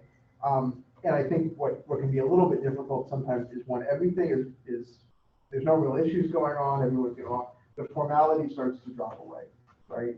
And then as soon as if there's a controversial issue, suddenly there's formality again, and the person who's bringing up the controversial issue says, well, we weren't, you didn't make people sign up to speak last week, and now you're doing it because you don't like what we're saying. Well, the answer is usually no, because now there's 100 people we're trying to figure out how to deal with it. But the fact remains, I think being consistent about some of that formality, even when it seems like it's too much, can really be a helpful thing when you need it.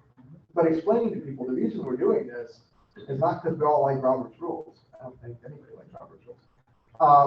It's because, so that we can treat everybody equally, we can do our business the way we need to do it, and when there's, issues we have to deal with, we're ready to deal with them, and nobody can claim they were treated unequally. And so that's why we've got to do some of these steps, and, yeah, we really like that you're saying nice things about teachers, but you take your 2 minutes, so now we need to move on to the next one.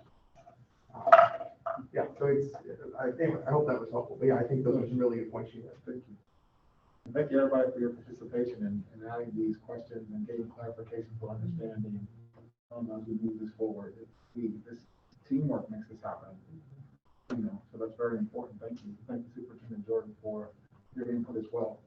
I have one last question. Yeah. Going back to each of our social media pages, you talked about the certain disclaimers that we should have as far as basically rules of engagement with the public. Is there a way for us to find that specific language and post those disclaimers in the About Us section of the page, just for transparency perspective? It doesn't exist in the law. We could definitely come up with something. I mean, I think really what you just want to say is, this is a personal page.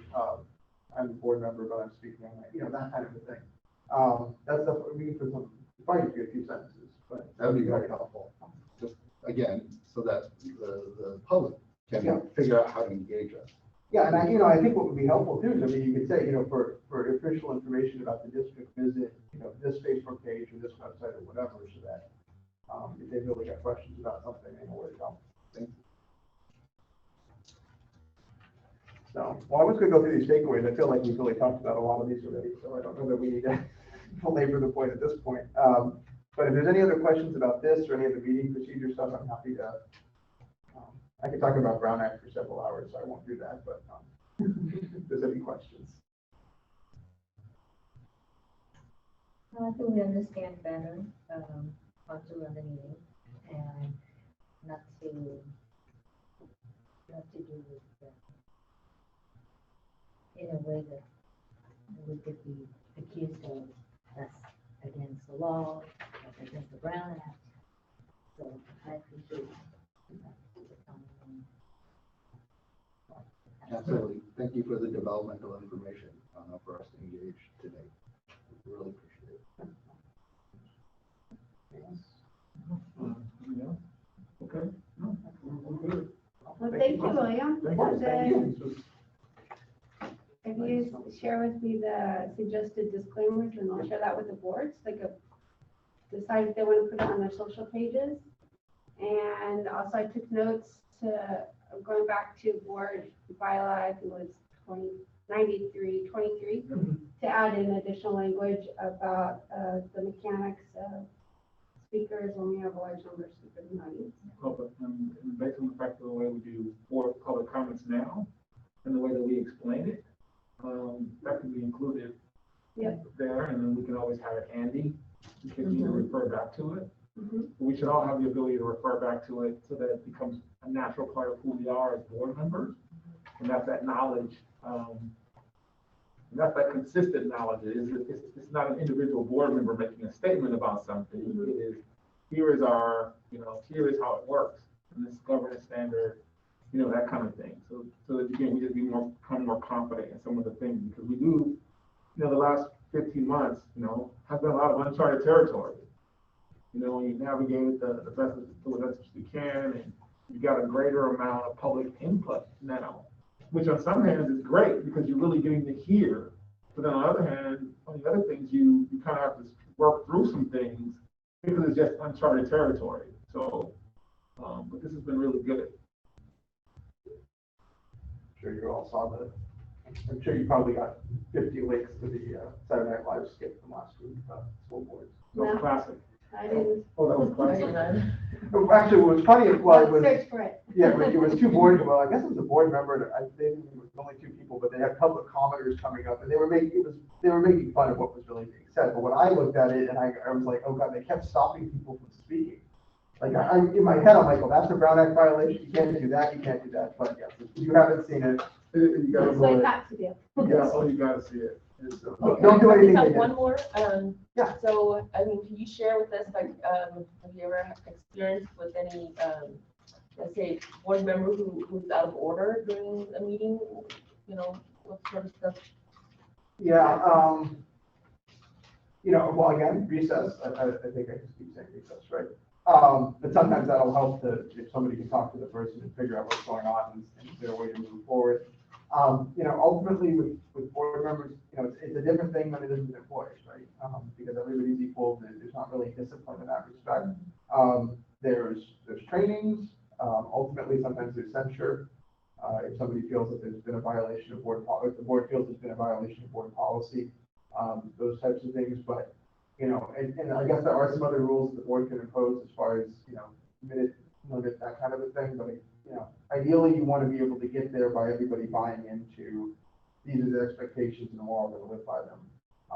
Because at the end of the day, there's only so much you can do to force elected officials to do this, which is probably the way it should be. All right, thank you. Awesome. Thank you. Thank you very much. Thank you. And we've been here, come and sit for a little bit. Are you guys up for recess? Yes. 5 minutes recess. Yes. So we have consensus on 5 minutes recess.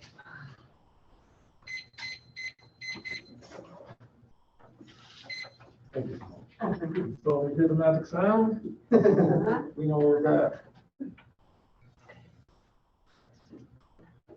Put it to practice right away.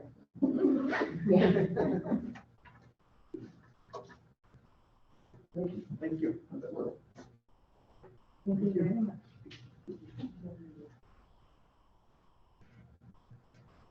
Thank you. You're very helpful.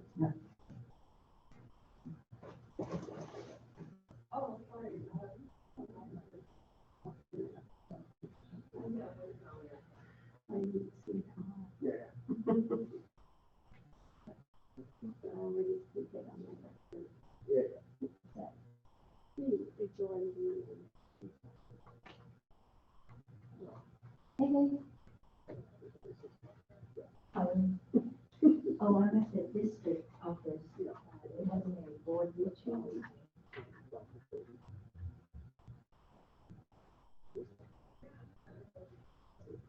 How are you?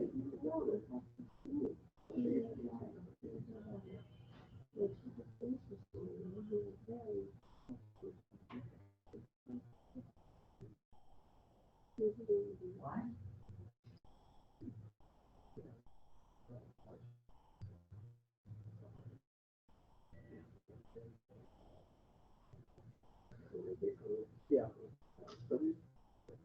Maybe no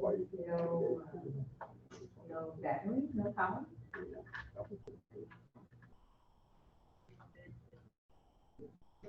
My laptop. Yeah, and then, I thought I charged it, but then if I don't close the monitor down. Oh, that's okay. I have it. Hey, thank you very much. Okay, thank you. Good to see you.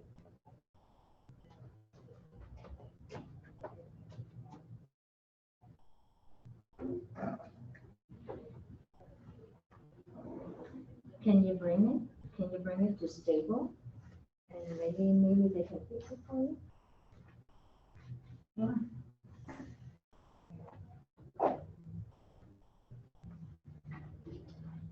But you can go there and fix it from. If it's a virus problem, they can fix it. Or Best Buy. Best Buy can do that.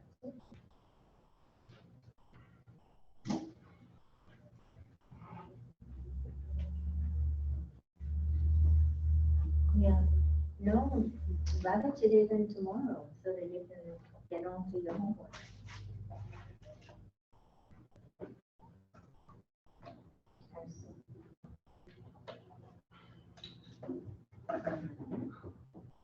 Did you just get up? There's not like a nurse.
I am going back to my meeting.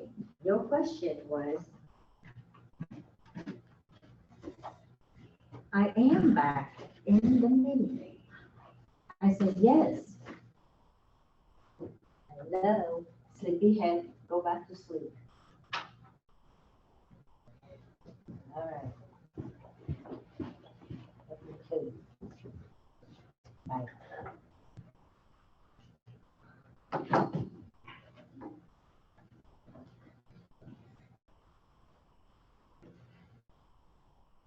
We're waiting for superintendent to come in.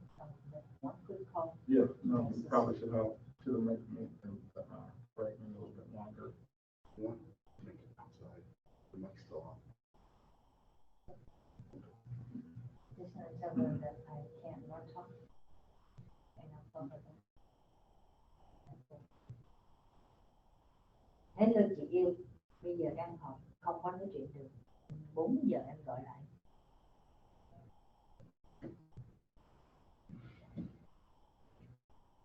Muốn họp. Có gì quan trọng không? Ok, vậy 4 giờ nói chuyện ha. Ok, bye.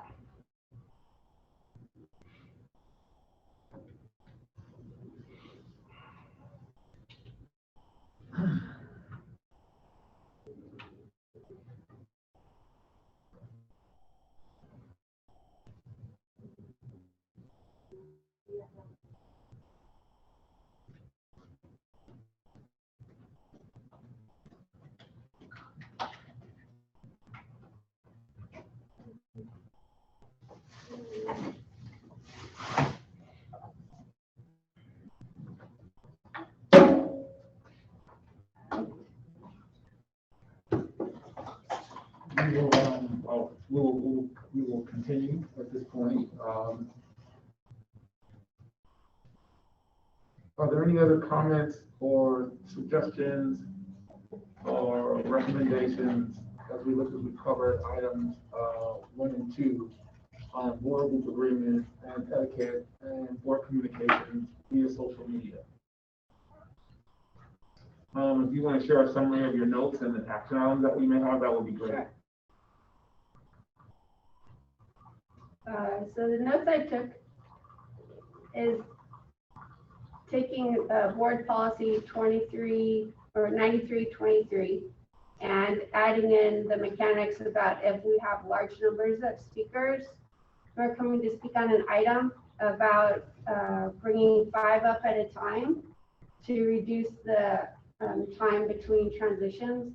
And then also to ask if there are leaders of a particular group who would like to speak, and if others in the group want to add anything to what was heard, to modify that language or revise it. And then also on the agenda to add, in addition to where we already have it, but add in at the beginning of this section of the reports, the section of action items, that we need to decide, do we want the public comment before the staff presentation or after the staff presentation? I would recommend after the staff presentation. Yeah, that way the public members have a chance to listen to and then watch the presentation, and that they could add or give comments based on the presentation. I mean, prior to the presentation, what is there for them to comment on? Right, so after the presentation, that's when Scott will ask if there's any public comment, and you can put that into the agenda. You know, right here, this is where we put public comment. And then we also know now that after the motion, we do the motion, the second, we do the discussion, and then reminder, no, discussion is for board only, not to, public comment has second passed. And then we also have that the announcements are for announcements and not to return to items earlier on the agenda. And there is the ability for a board member to make a motion or a request to move something. Just like you can move something up on the agenda, you can look to hold that item for discussion or move it to a latter part of the agenda so that the public will have the opportunity to hear that particular item as well. We just can't have a general conversation. That's why we can't move public comments on a particular item to the end, because the remainder of the public may not be available to hear the entirety of it, and we address that item during that section. Okay, so I added that at the different points on the agenda, like for example, reports will have a note so that the public knows that after a staff member's presentation, then there will be question time then there'll be opportunity for public comment. Yep. And then on action items, board will, after resolutions, they ask for discussion amongst the boards, and then they take action. Yep. And then at the end, announcements are for announcements and not to revisit an agenda item. Right. I can just say, I've been to I've had several board retreat sessions, and this has been by far, the information on this has been by far the most comprehensive that I've heard with someone who's very familiar with particular processes of not only the social media piece, but the flow of a board meeting and the purpose behind each of the items that we see. Yeah. So Also, I think with the pandemic, they experienced a sense of how the flow goes. To bring it back and share with us, this is why the engagement's there. yeah, that's a great point. They probably tuned into a lot of different and saw some things that they could. Yeah, that's a great point. I think also because we know more through our own experience, so we know better what questions to ask that we didn't know before. We hadn't experienced. Sure. Yeah, good. So with that, I'd like to move on to item 3. Okay. Milpitas Business Community and MUSD Innovation Campus. First, I want to just share some data with you. Some of you may have seen some of this data in either MUSD Innovation Campus, or some of it I recently got for when we did Manufacturing Day the other day with the city and with our high school students. And I think it's important to note that when we look at science, technology, engineering, math, and of course here in Milpitas, we always like to add the A for arts, so it's STEAM, as well as athletics. But if you just take this issue of women in STEM, you see that in 1970, 8% of the workforce in STEM was female, and that has increased to 27 or 28%, depending on if you look at US Census data from 2021 or something like Pew Research Center. But roughly it's about 28, 27%. And then you break that even further and you see that for females of color, it's only 5%.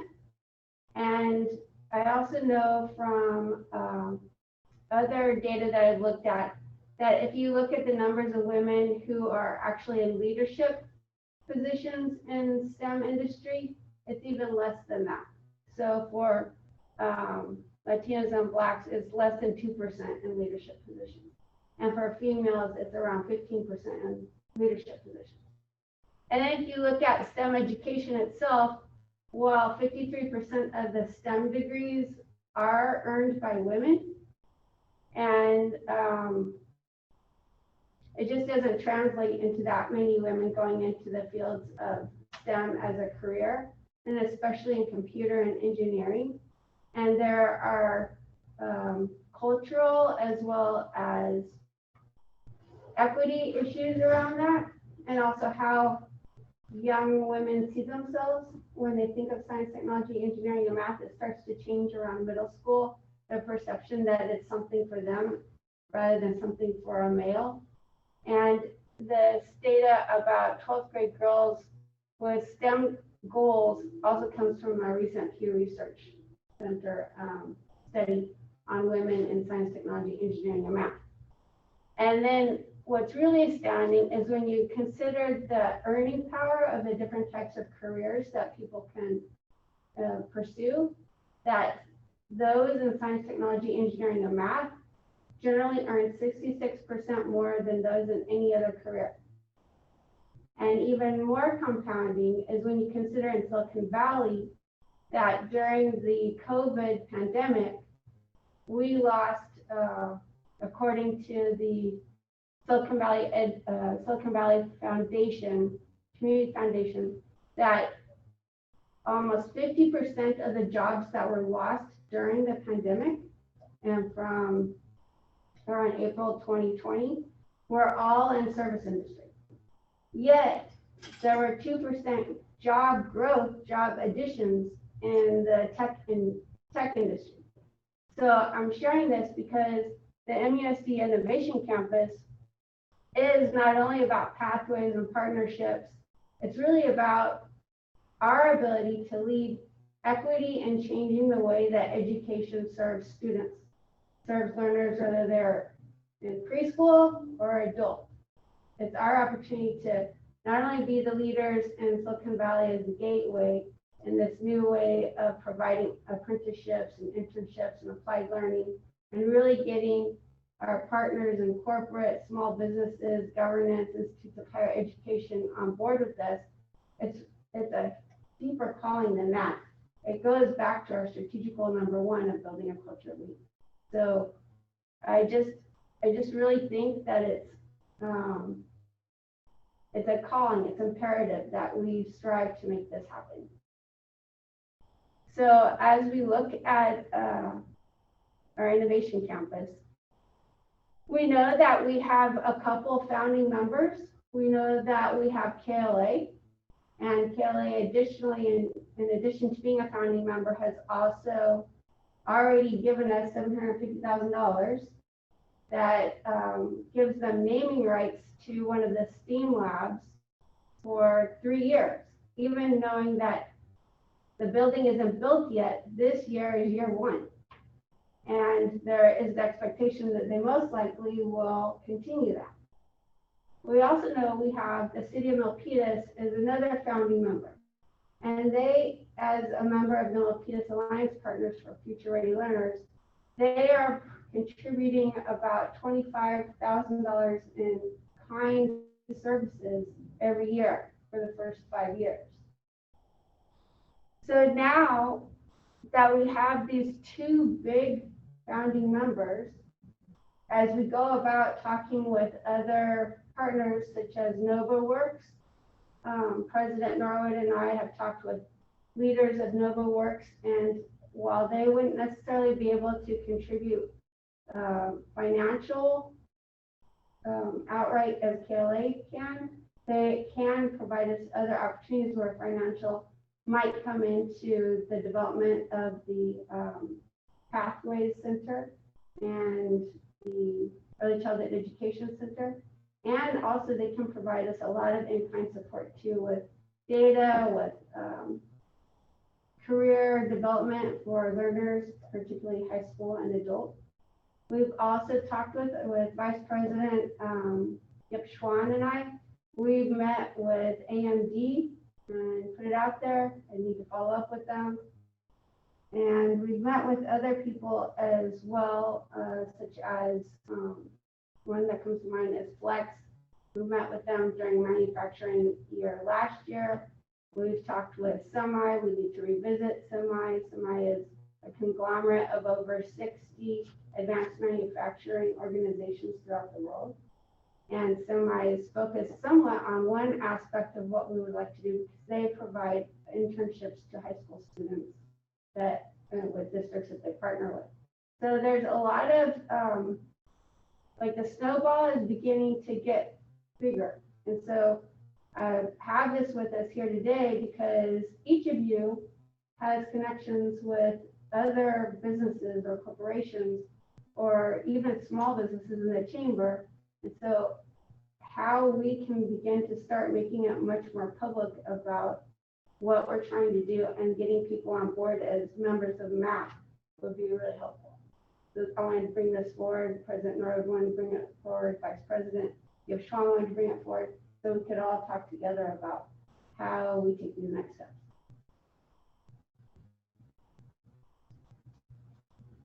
What is MAP?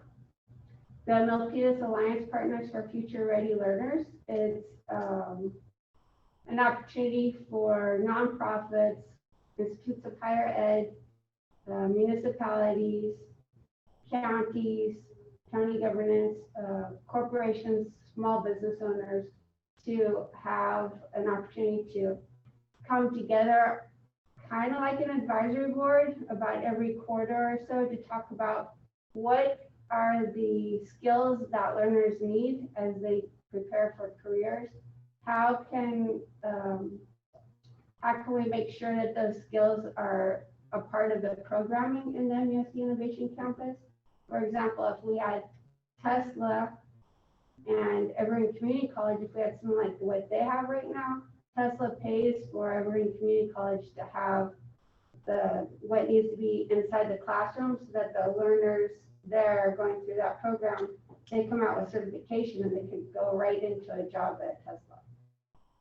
So it could be different opportunities for corporations and businesses and people who care about the future and care about giving learners opportunities to talk about how we do that together. So the Milpitas Alliance Partners is really the Milpitas Unified School District Alliance Partner. Yes. And the role of those partners is to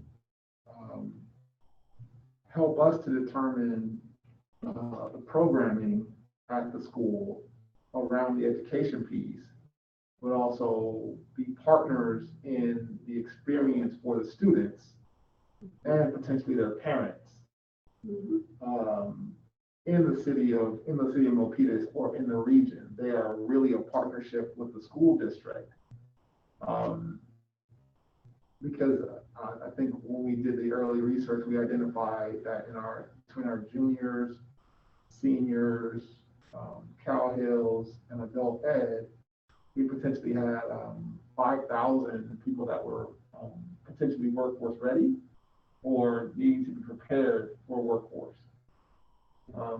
And not to mention the 20,000+ adults that we have that are parents of the students.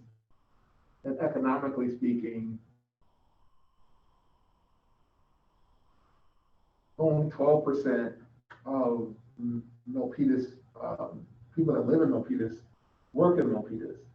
And we have the ability through this work and these partners to increase that amount, which helps fuel and strengthen the local economy. So the MUSD Alliance Partners, so the idea of like, we have a job fair. When we had the manufacturing day just the other day, there was some really great synergy between, we had the executive director of Semi, we had a manager from TDK Headway, and then we had the president of Nova Works. And Nova Works works with underskilled individuals in the region to help them develop the skills to become workforce ready. So while we have this college career pathway group, there's a large number of Milpitas people that are educated. We also have the folks that may not, that may have some very basic, simple skills that can be empowered through the relationship that we're looking to develop. And so I see you have the Chamber of Commerce mentioned there. But before we go to that, I'd like to just have some general discussion from the board members about your understanding about the Innovation Campus, its future, and the possibilities of the MUSD Alliance Partners.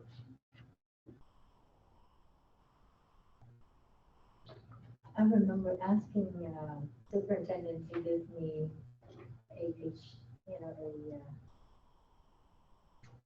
not a rate sheet. A one cheater. Yeah. Mhm.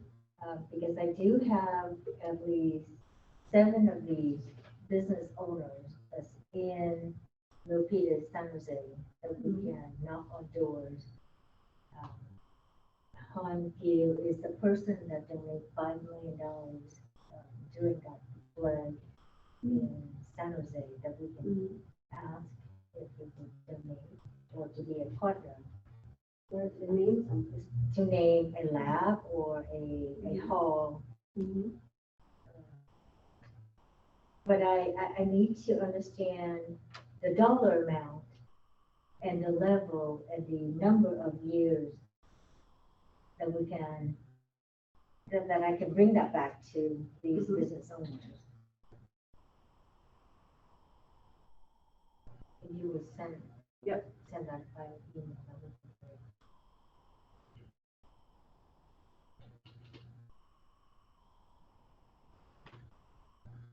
So from my standpoint, I'm just ready for the media blitz. You know, there's been a lot behind the scenes that's being worked on. As far as for the innovation campus, but whenever we're ready to move forward with the communication push, I'm there. As far as the innovation campus, from my perspective, a student that has immigrated with their families here, they don't necessarily know as far as the job professions that are out there. The purpose of the innovation campus and the PDS Alliance partner is to build up those pathways so that the students themselves can see them, you know, careers in STEM, opportunities to build a better future, and being able to have that helping hand through the school district and through the partners to really make a robust relationship moving forward. Yeah, that would be the bridge for them to get connected with the workforce out there. Yeah. You're right. When they first come here, they go, okay, so should I continue with school or should I go ahead and get a job right away to help with the family? And getting the job right away with low pay, you're working days and nights, and that's barely enough to pay for rent if you're in the people. And you would, you know, waive that opportunity to be in school to achieve your goal. If we have partners that we can at least have that intern, so the students would understand, okay, that's a great career to go into. And they're gonna take advantage of the innovation campus to pursue their future. And if you look at the middle college students, these are students who have a clear idea of their future path. And that's why they're excelling at what they're doing. Yeah, And the but students not who are every- struggling Yeah. don't necessarily have a picture of the future. And then when they get back to Cal Hills, those are the students who get a sense of purpose. And during that summer graduation, I forget it was valedictorian or one of the other students, where they figured that out as far as their pathway to success. And it took them a little longer to get there, but through the different partnerships, through the staff and communication, it's just about providing them an idea, a mission that they can achieve. Yeah. Now, do we,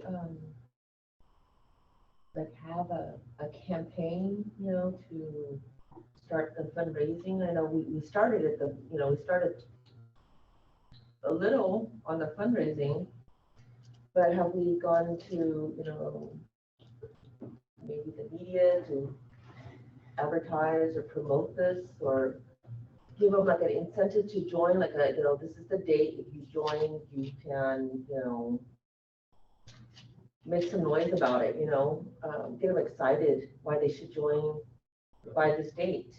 That's a great question to document in terms of something that we should work on in terms of, you know, what type of formal announcement or press release or those types of things we should consider. We also have to think about the messaging. Whereas we recognize that when the taxpayers pass the bond, and in that bond, we agreed several things. We agreed finish Matos. We agreed to alleviate the traffic and to make sure that our schools were safer across the board. And then also to make improvements across the district where we needed some much needed improvements. Student nutrition, the majority of those things have been done. Oh, not the high school as of yet, obviously, because that requires this property to be transformed. So how we answer the questions about, well, what's this compared to what you said you were going to do? So our ability to say, we are on track to deliver all the things that we said with the bond, and because one, COVID has revealed some things that we see clearly that we need to do. Not only do we need to do this campus here to alleviate some of the traffic, but we have to make sure that this campus has the programming that help prepare our kids post-COVID. We just can't do the same thing. We just can't build here and do the same things that we were doing over at the high school. We have to be able to do more because there's a demand for more that we've been made aware of through the World Economic Forum, through Manufacturing Day, because even at Manufacturing Day the other day, the young lady from TDK, she said if they're hiring right now, and if you are going to school for classes that align with what we're doing, we'll pay for them, and they have students already working, they're a 24/7 shop, and they already have students working on their campuses. So our ability to make sure that we have the story about, here's the status of the bond, here are all the things that are being done, here's when this project starts, and then leading into, because we have to be mindful of the fact that saying, well, wait a minute, don't you guys, why are you doing a capital campaign for additional monies when you already have money and you haven't finished all these other things? So what has been going on thus far is a lot of just research. Would KLA be interested? Because Milpitas Unified School District is in the City of Milpitas Economic Development Strategy Action Plan. What does that mean, and how do we begin to, build that so that we're in collaboration on that? So those are the pieces that are being worked out. So we haven't done it. There hasn't been a media blitz because it's, how do we build these relationships with some folks that we want to consider core members, the City of Milpitas. We really look at the chamber, now as the chamber continues to evolve and partner with the city and provide more and more services and grow their memberships, we see that there is some sort of, they do have the opportunity to become alliance partners with the school district. And that is because some of the jobs that the chamber has gets posted in the career center at the high school. So there's understanding the dynamic of these relationships that can be systemic long beyond our terms as board members. So I'll turn it over to Superintendent. Yes, and I think, I spoke with several different people about how to do a capital campaign, and we haven't done a media blitz because we've been in the silent phase, and the quiet phase is where you're trying to get your big people in, and then you start doing the media blitz because now you got your big anchors in there, so then others can hang on to it. And we do have a trifold that Block has done for us, but I sent it back to them with some revisions, so I should have that this week. And maybe if we could do like maybe the chamber, we could share with them. Some of them, Inderjeet was there when I did the presentation to the economic development. And Energy kind of has his own ideas. And so when we talk to the chamber, we're going to need to make sure that we address what their ideas are about the MUSD Innovation Campus.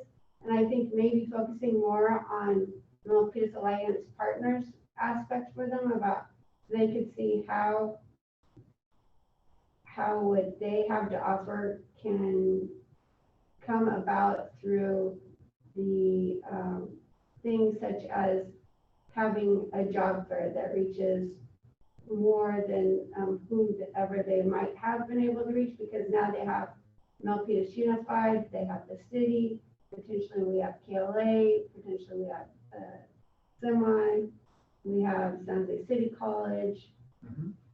So we have more people as members of the Milpitas Alliance Partners who can help us with getting those resources. So something like a job fair that the chamber may have done in the past becomes something that's much more amplified. So maybe hitting on those pieces with the chamber would help the leaders to see how this is something that they could support. So,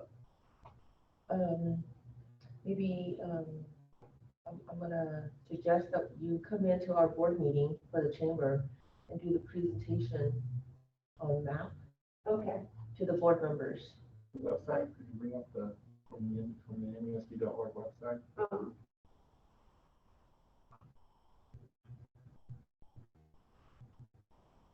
Because that's where we have, speakers Get from involved. different, Under get involved.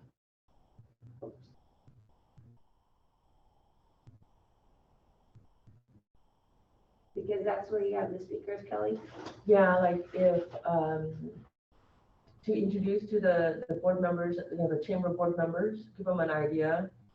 We have, before we had, Bob Livegood come in to give us, to get support on the bingo, or, there's been different, groups that come in during the board meeting if they want support or they want to spread the word, so we'll come into our board meeting, and give a little, 10, 15 minutes, just let them know how long you need. Okay. And, Yeah, how do we get on the agenda? Warren is our president, but, we just need to schedule you in. Okay.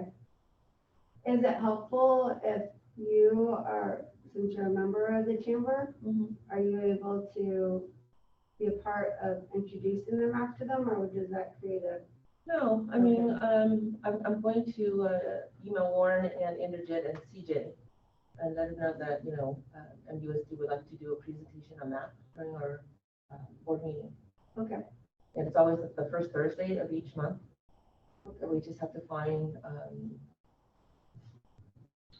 a day, and it's the meeting starts at 4:30 to about 6 o'clock. Okay. And when you have like city council there, you have different representation from each group there. And then you do it early on before the closed session. Okay. Good, thank you. When do you think November or January would be better? We're having the mixer in February, or when we having? No, that, to talk to the chamber board. Separate, because remember, Yeah, MUSD is no, I'm just also, trying to be close to it, so remember, MUSD is also doing, hosting a chamber. Yeah, the mixer. Oh, so you think maybe doing it closer to the mixer in February? Yeah, Okay. 'cause I think December people travel. I mean, December is okay too. Mhm. And then January, a lot of people are out, so I'm just trying to think of when I think there's that's good people are timing. back. Yeah. I think that's good timing, Mhm. and even, yeah, I think that's really good timing, because we will be hosting the chamber mixer, and, which will, because that looks into the spring, potentially the spring job fair, and, other things that we can really just continue to gain the momentum as we prepare to, some of the things get finalized, and then the strategy around how the district office is going to staff and we relocated from this building and stuff like that. So we'll have more of the story, at that time as well. Okay, so then in February, will the chamber still be virtual or? It is possible, I mean, we're for the ambassadors, we're already in person, but the board meetings, we're still virtual. Okay. Well, the reason I was asking, because if it is virtual, then at the mixer, which would be after that, then we have all of our brochures and things that we can. Okay.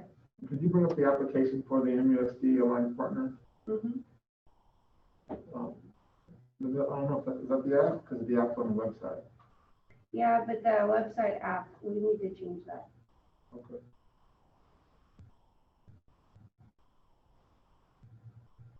Because the website app is just like an interest form.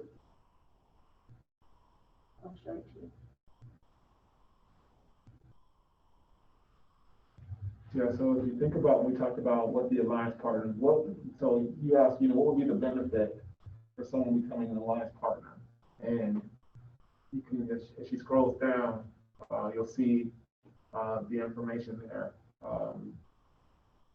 We get their name, they provide their name, their phone number, contact information, title, all the basics, and then industry, the business type.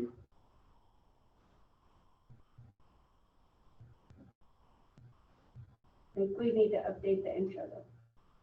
Yeah. And then this brief description of business, and then check all the workforce opportunities. So as you can see there at the end of checking all the workforce opportunities, what are you looking for? Are you looking for full-time? Are you looking for part-time? Are you looking for seasonal? Are you looking for internships, apprenticeships, website development, or other? Because we discovered during the pandemic, a lot of businesses were losing people. We also discovered a lot of our parents were losing their jobs. So building that bridge on a partnership utilizing the outreach that we have is a very, very positive opportunity. So then you were talking about when we're ready for the news and publication blitz. What were you thinking about that? Well, to the point, we're still in the sign-up period, right? So when it becomes a little bit more apparent to like push from a public communication perspective, to your point, and once we have the anchors of the sponsors, it becomes a little bit more weighted as far as like, hey, this is a program that everyone should be excited and be a part of, and an opportunity to still be a part of it. So actually, maybe February after the chamber mixer would be a good point to start doing more of that. I believe so. And it will coincide with more and more businesses potentially looking to really recover, be more in person, et cetera. Because most corporations are pushing that return to in-person work towards the first quarter of 2022 right now. And if you think about the vaccination cycle with Pfizer, I believe, applying for the 5 to 12 emergency. Right now, looking to get through the winter, and the timeline for some significant numbers to occur, because even there is now a pipeline or a strategy for the vaccination or immunization.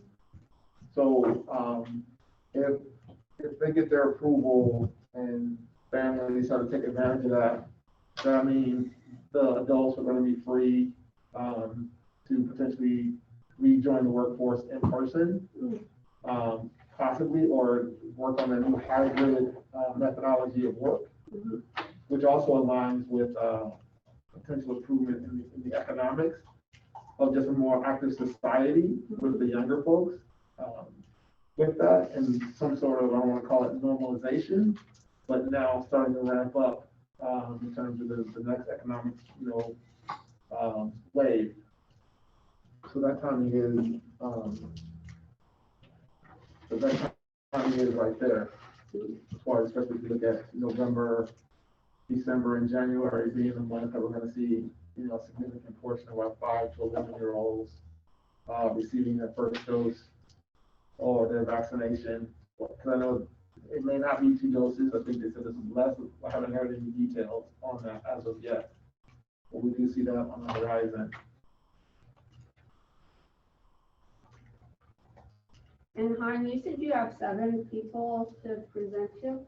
Do you think they would be, if we did like a roundtable with them and we invited them to come and all hear together, do you think that that's No, something that's that'd be possible. That would be 1, 2, 3, 4 of them. So that's Hayward Court. I'm gonna ask Lisa, which is the West Coast position. These are Vietnamese business owners that can sit together, and they are friends, so. And then there are the folks that we met. If we want to make it exclusive to that group, we probably wouldn't want to. We probably wouldn't know how the events will invite others. There's DevCon Construction that we've met with. And then there's the Stanford virtual design construction, folks, because that's one of the areas that EC is going to serve. And then I believe we also talked about the legal finance part of it as being one of the items that'll be available. So we haven't looked at who potentially from that area or that industry possibly want to participate. There's also Excel Construction, which is BDC and Milpitas. Okay.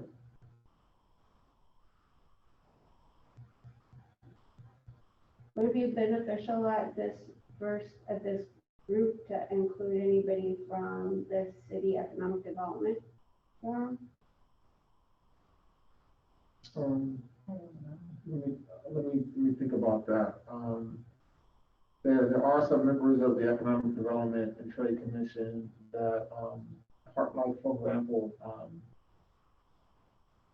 elects the vice president, the vice chair, Casey McNeil. I believe he's from Flex, and then the previous person from the previous company that was there last year, because there is somewhat of a connection of the Economic Development and Trade Commission with the manufacturing day, which is a part of the agreement of the founding member for the city of Milpitas. So there's really some great synergy there. So I think we should potentially ask Alex and his team the viability of that.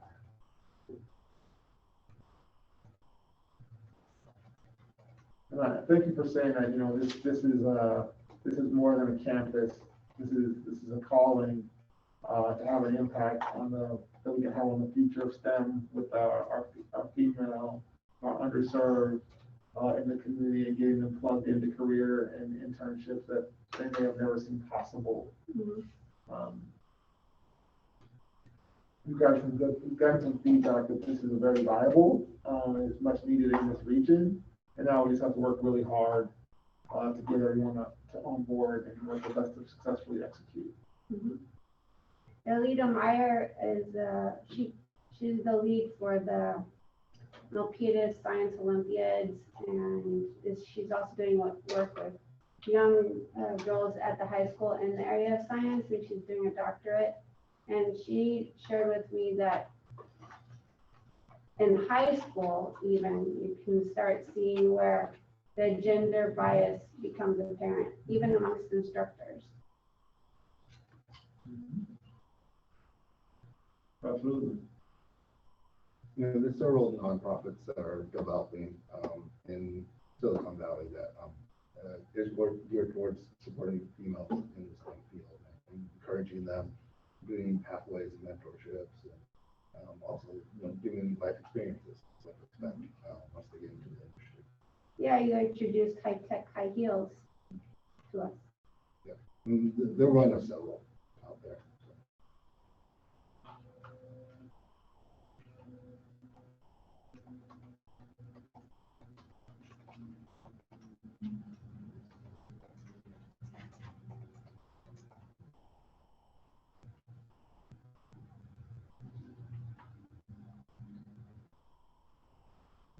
So maybe with this group, that we're talking about, where we have the 4 people that Han knows, and DevCon and Excel, and maybe Flex, and maybe some people from the Economic Development and Trade Commission, maybe Alex.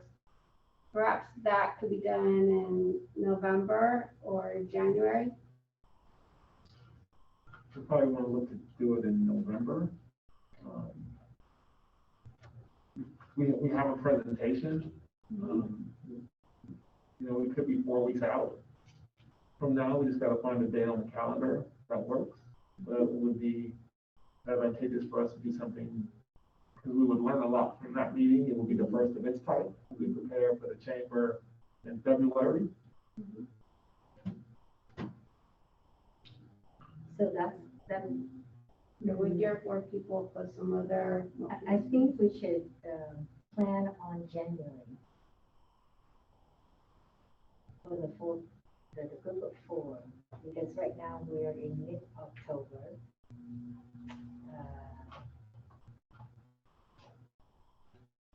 Okay. Or we can do, for the third week of November. So anywhere from the 15th to the 19th.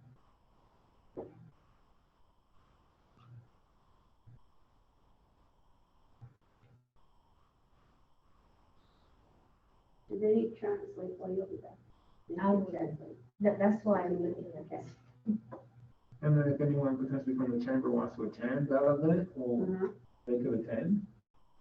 But the official presentation to the chamber would happen shortly before the event. Is it in the spring? Would they be able to come in late afternoon on like 12:30, like we can make it like a lunch thing? I can ask them. I think lunch is good. November 18th. November 18th, okay. Let's just put it on the calendar. I will reach out and see if all 4 of them can come on that day. Okay. At 12:30. Uh-huh. So we're gonna say we're gonna get them lunch.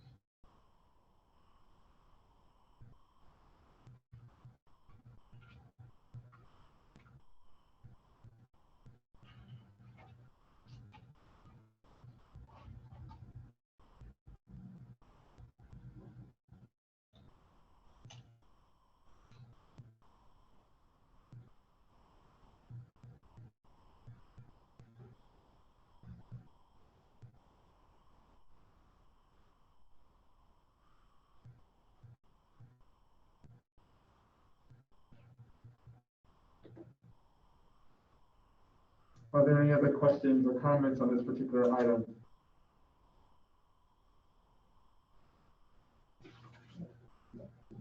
Awesome.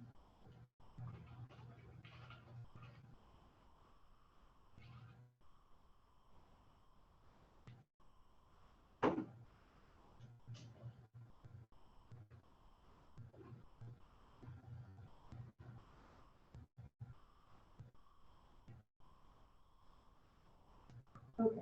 This is the invite. Thank you. The next item on the agenda is the Milpitas Unified School District Employee Assistance Program. So remember that day we went to the home breaking for I think it's called Finch Hollow. yes, French Hollow and Robeson Homes is the developer. And Robeson agreed to make sure that those people who purchased the 10 homes that have the auxiliary units, that they know that we have school staff that would be interested in renting those. And Spike, let me say Spike, please. Spike, oh goodness.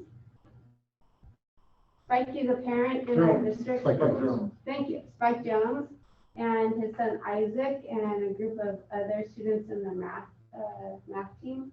They worked with Scott and they created a webpage for our staff members that they could go and look and they could see those who have rentals that would that would be like the beginning stages of creating a regional housing authority. And all of you know, Regional Housing Initiative. I think Regional Housing Initiative, and all of you have been in discussion about potentially what we could do with school district properties, and you know that we're looking into that with a consulting group, and that group will be sharing with us October 26th some of what they have found that they would suggest to us that we could do. In addition to that, some of you, I know Kelly was there, I think you were there too, hon, I'm not sure. But just earlier this week, the chamber hosted a meeting for us to learn about another way that affordable housing is being made available to people, and it's kind of like a joint powers authority.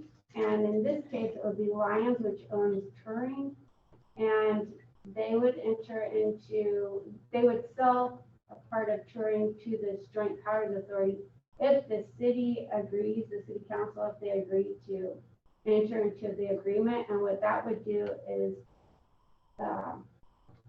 there's on the city side, the city would not require taxes from that entity for 30 years, but in exchange, that property then becomes the property of the city, and it has to be made available to people in the affordable housing stratus, and that is greater than below market housing, but less than market rate housing.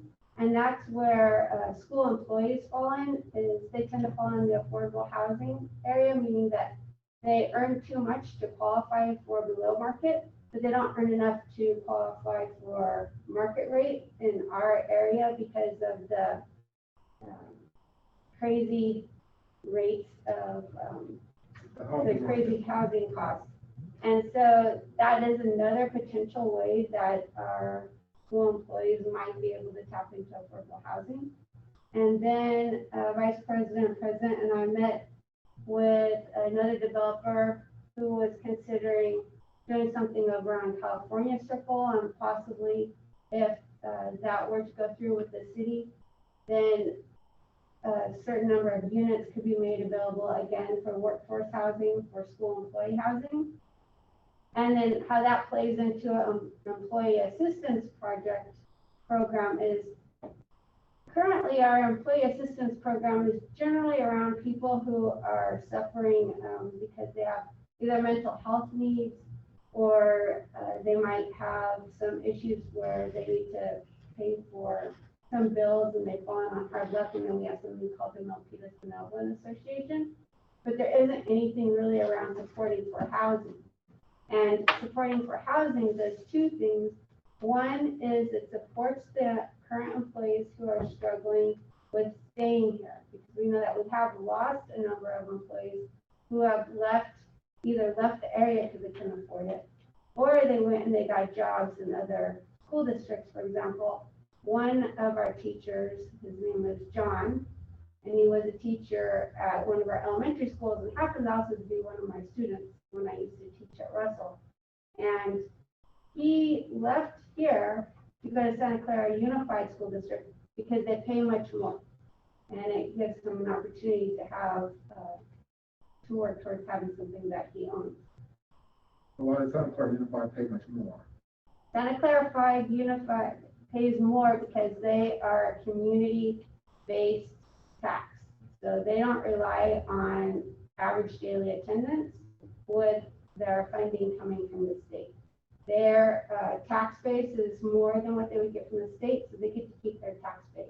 And the state gives them approximately $175 per student, whereas they give us approximately $9,500 per student, because our local tax base isn't higher than that.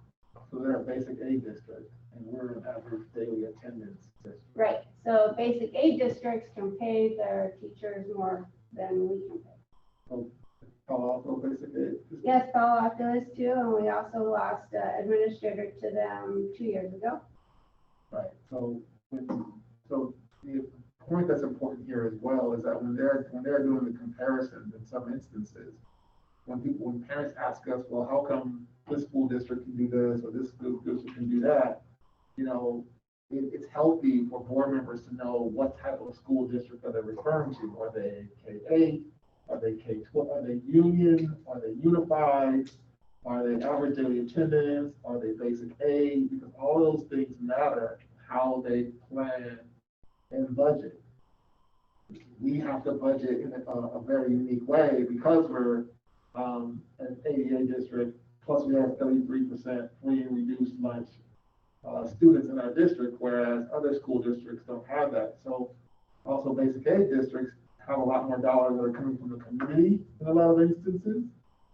That allows schools to have additional resources in a number of different areas.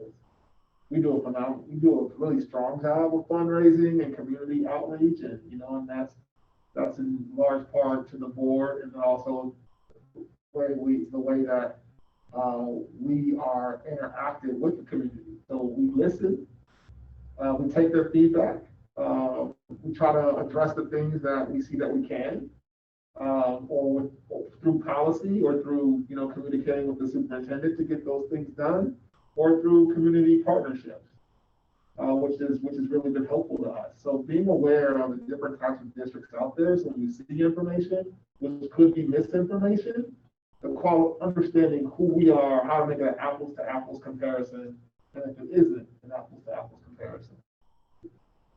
Yeah. And so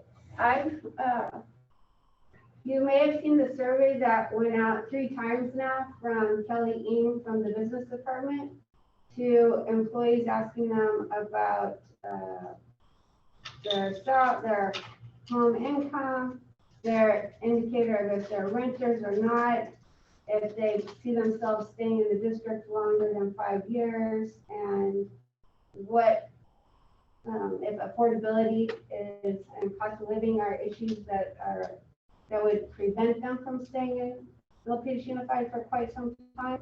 And so we'll be getting that survey data again from BCG, the consulting group, later at the end of the month. And we'll again talk more about housing with them and their ideas. And I've been talking with Damon James, Director of Human Relations, and also Jonathan Brunson, our Assistant Superintendent of Human Relations. And I've been talking to them about how the housing support is something that is both a recruiting tool as well as something that keeps our employees here, and how I would like to see that become a part of our employee assistance program, along with also building pathways, particularly for our classified support team, because learning and development, they're focused on certificated, but we also need a focus and partnership between human relations and Milpitas adult education to develop pathways for our classified people.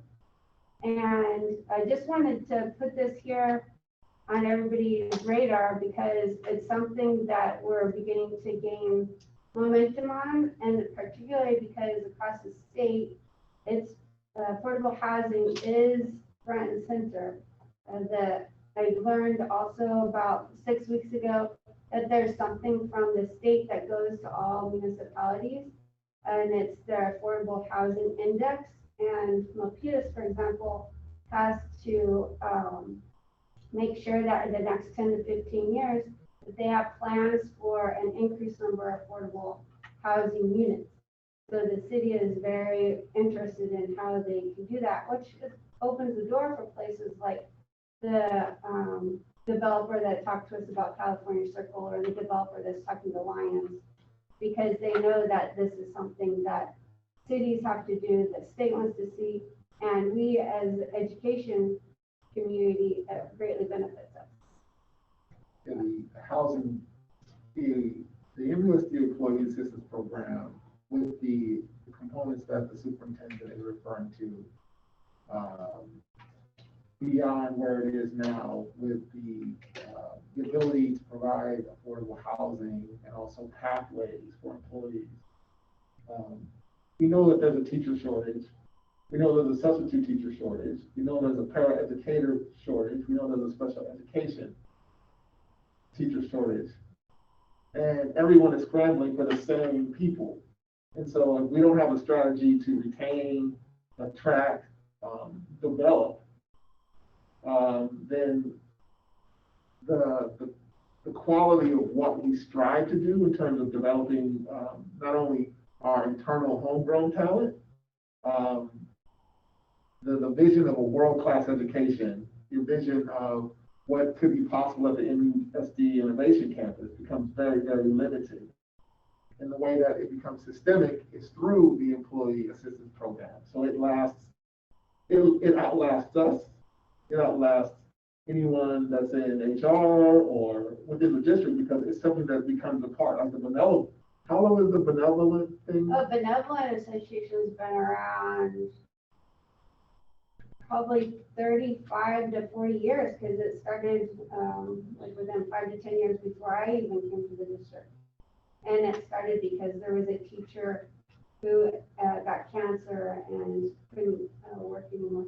So it was employee developed. So there are some things that are staples in the district, and I believe what the superintendent is talking about is that the ability to retool the district and develop staffing from all levels has to be a part of that, and regional occupancy. So when you hear affordable housing, that's I think we did a survey a couple of years ago, and it didn't mean everybody bought a house. It meant that they had some place to be housed that was affordable. So some folks want to rent, some folks just want a room, some folks have a small family, and then some folks want to work into buying. And all of those things eventually somehow make its way over time into the employee assistance program package for the district. Yep, the survey you're talking about, I think we did that fall of 2017, and that's when we brought in,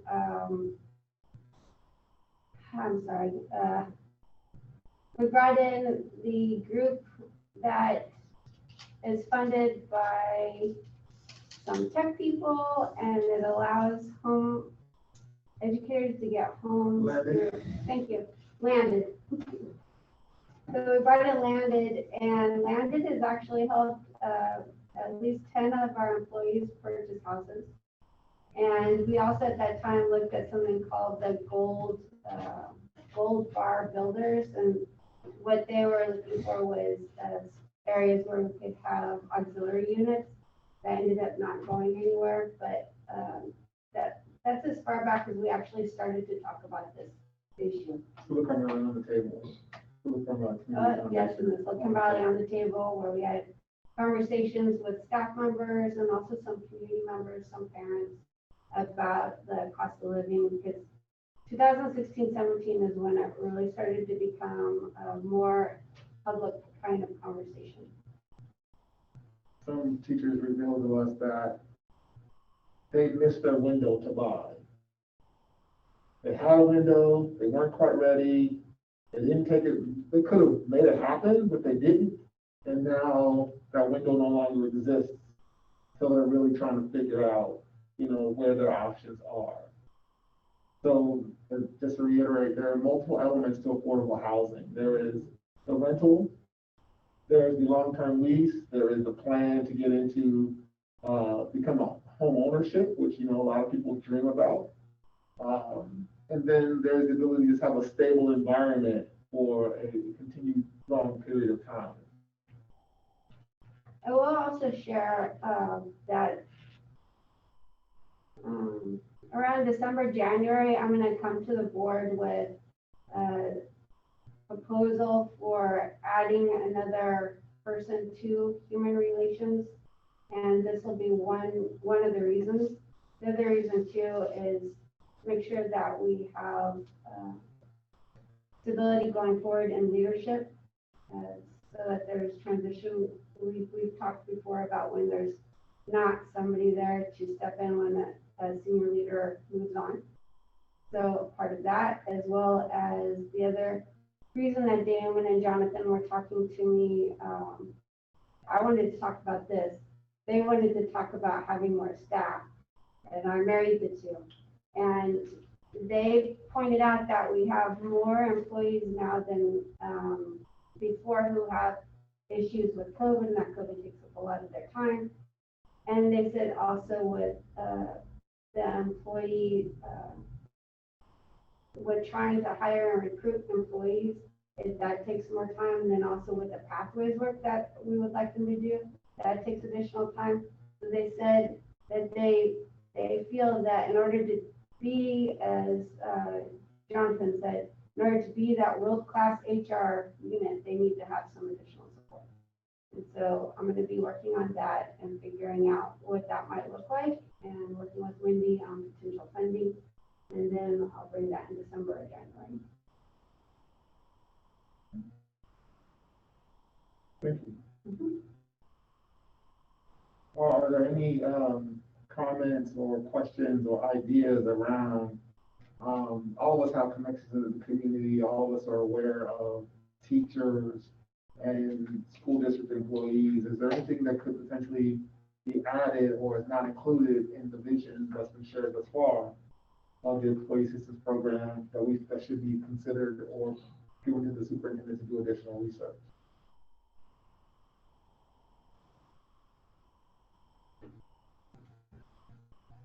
So I think superintendents will plan on the MAP and the employee assistance program. I know that you say Landon was here, helped about 10 Yeah, teachers. it may have been more since then. I forgot exactly the program, how it worked and how much they put up as down payments. And is that a loan? Yes, it's a loan of up to $80,000. And the way it works is when the person who purchases the home decides that they're going to sell the home, then they need to repay landed. And if the home appreciates, there's a certain percentage that they have to give to landed on the appreciation. If the home depreciates, they don't have to give anything extra to landed, other than repaying the loan part. And this only applies to Milpitas teachers. Landed is actually statewide, but it applies to educators. So I mean, Milpitas Unified School District employees, not just teachers or educators? You're using the term educator as an Employees.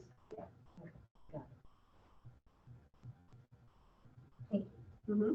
And I want to, before we move on to the next subject, I want to touch on the MUSD employee assistance program from a different light. We always talk about strategic goal number 1, build a culture of we. And we like to refer to ourselves as a culture of we. And one of the things that we come across is that when things are progressing in a way with staff members, other leaders in the district, the first thing that they refer to is that this isn't a culture of we, right? And while you could look at that as a very challenging thing, I look at it as the fact that they're talking about, they know that it's first of all, I'm not sure if there's a clear understanding that when we talk about building a culture of we're talking about the environment and atmosphere in which we serve students so that they can feel included, a part of everything, because we're here to serve the students. And sometimes in serving students as adults get neglected because they're working so hard to serve students. When we always talk about culture of we have to realize it's the adults that are leading the way in serving the students. So when they come back and say, this doesn't feel like a culture of we, they're saying that, there are areas that we have as adults in this environment that we need some support in being addressed. Whether it's staffing, whether it's compensation, whether it's working conditions, a number of different things, right? But they want to be a part of what it is because it doesn't feel like, that means like, I believe in it, but it doesn't feel that way. And I want to figure out, and I need you to help me figure out how it can be that way. And in order for it to be that way, it's mutual. they have the environment to do certain things, to speak up, as the superintendent said, is that she doesn't mind being called out. Believe me, I don't mind being called out by staff members or whatever, or community, because it's just part of what we're doing because we're inclusive in our work. We're not hiding anything. We're very transparent, and in that transparency, we make mistakes. We aren't perfect in the work. So when I think about the employee assistance program, I think about, you know, how the board has an opportunity to shift part of its work, saying, you know what, we need to figure out a better way to, or how to support the district through policy, through direction, and paying attention to the needs that the employees are identifying in very different ways. Does that make sense? So this is just me. So when I hear this doesn't feel like a culture, I'm really looking past, okay, I hear you, but what are you really saying that we can do at the board policy level to move it in that direction? And that might not be an overnight thing. The superintendent's reference to employee pathways on the classified side, affordable housing for the employees, you know, continue the health and safety, HR expanding to get additional staffing and do these things because COVID has taken up a lot of their time, and a lot of times employees have pride about what they think they can do, but they're not able to do it all. And they just kind of put the burden on themselves, and we have to stay in this belief. And again, this is just me.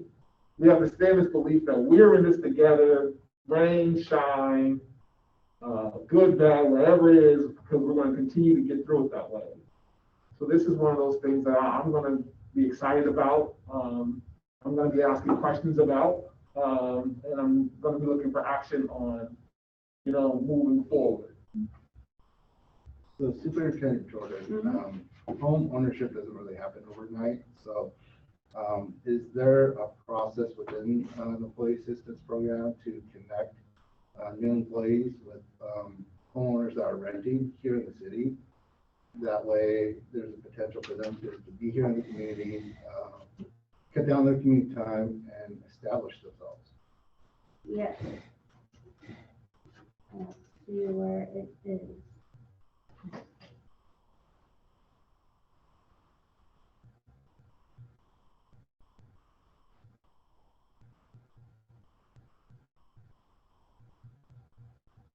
It's still in the beta, so I need to ask Scott for the link. But we have that website I told you about.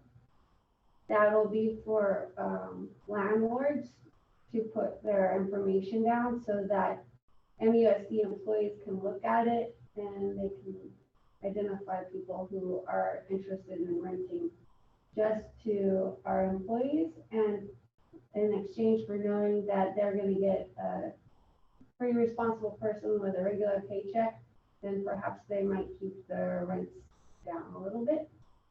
That's settled. Thank you. Good question.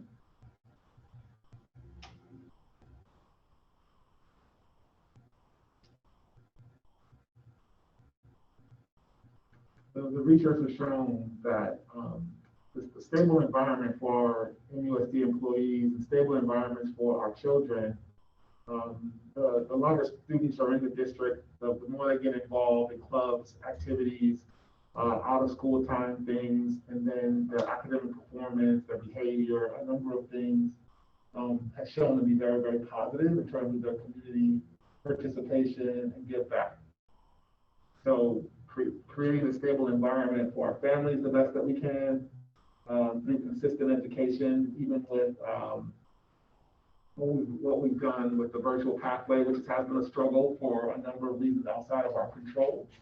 But just trying to make sure that we provide that continuity, that learning continuity, as Director Chin Song taught me a while ago. It's like we want to have learning continuity through, you know, earthquake, tornado, whatever it might be, and we have to make sure that that's accessible through whatever medium that are possible.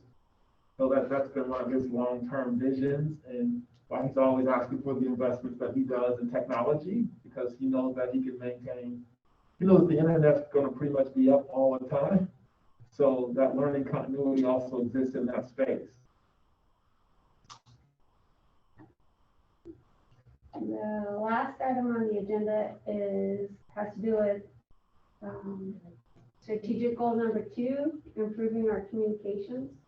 And a couple of board meetings ago, Vice President, you asked about marquees. And so Wendy checked it out, and in order to have a marquee at, she looked at buying a bulk rate, so to speak, $23,000 for the marquee. And then for installation, the installation involves pulling the wires, is anywhere from $5,000 to $10,000, depending on the distance that the marquee is placed. And we have 3 schools that have recently, thanks to their PTAs, recently purchased new marquees. And one is Rancho, another is Kirtner, and Burnett, I think, was in the process of doing that as well. They raised the money with their support with the bricks. And so what we're looking at is, if we use money from our building fund, we can pay for the marquee at each site, and for those schools, the schools where their PTAs recently purchased a new one, we would reimburse them for that cost. But then, if the PTA PTO works on the installation piece, then it becomes a partnership.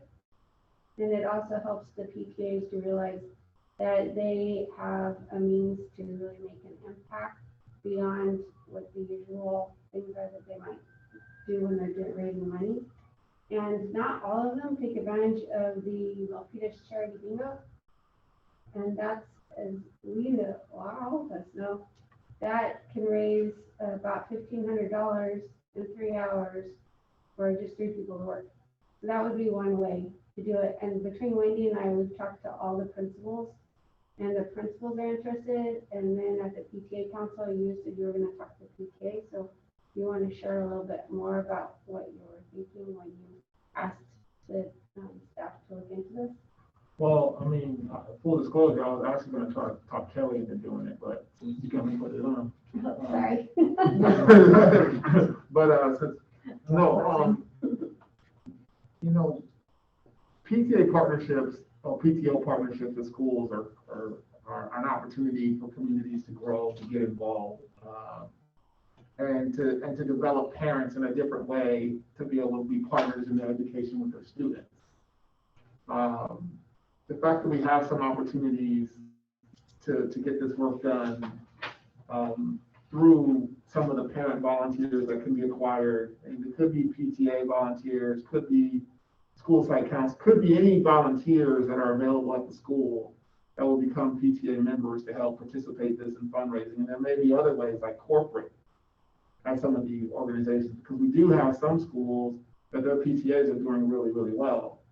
So one, from a board perspective, what do we feel is the role that PTAs could potentially play in advocating for making stronger communities, and how can we support them in their development?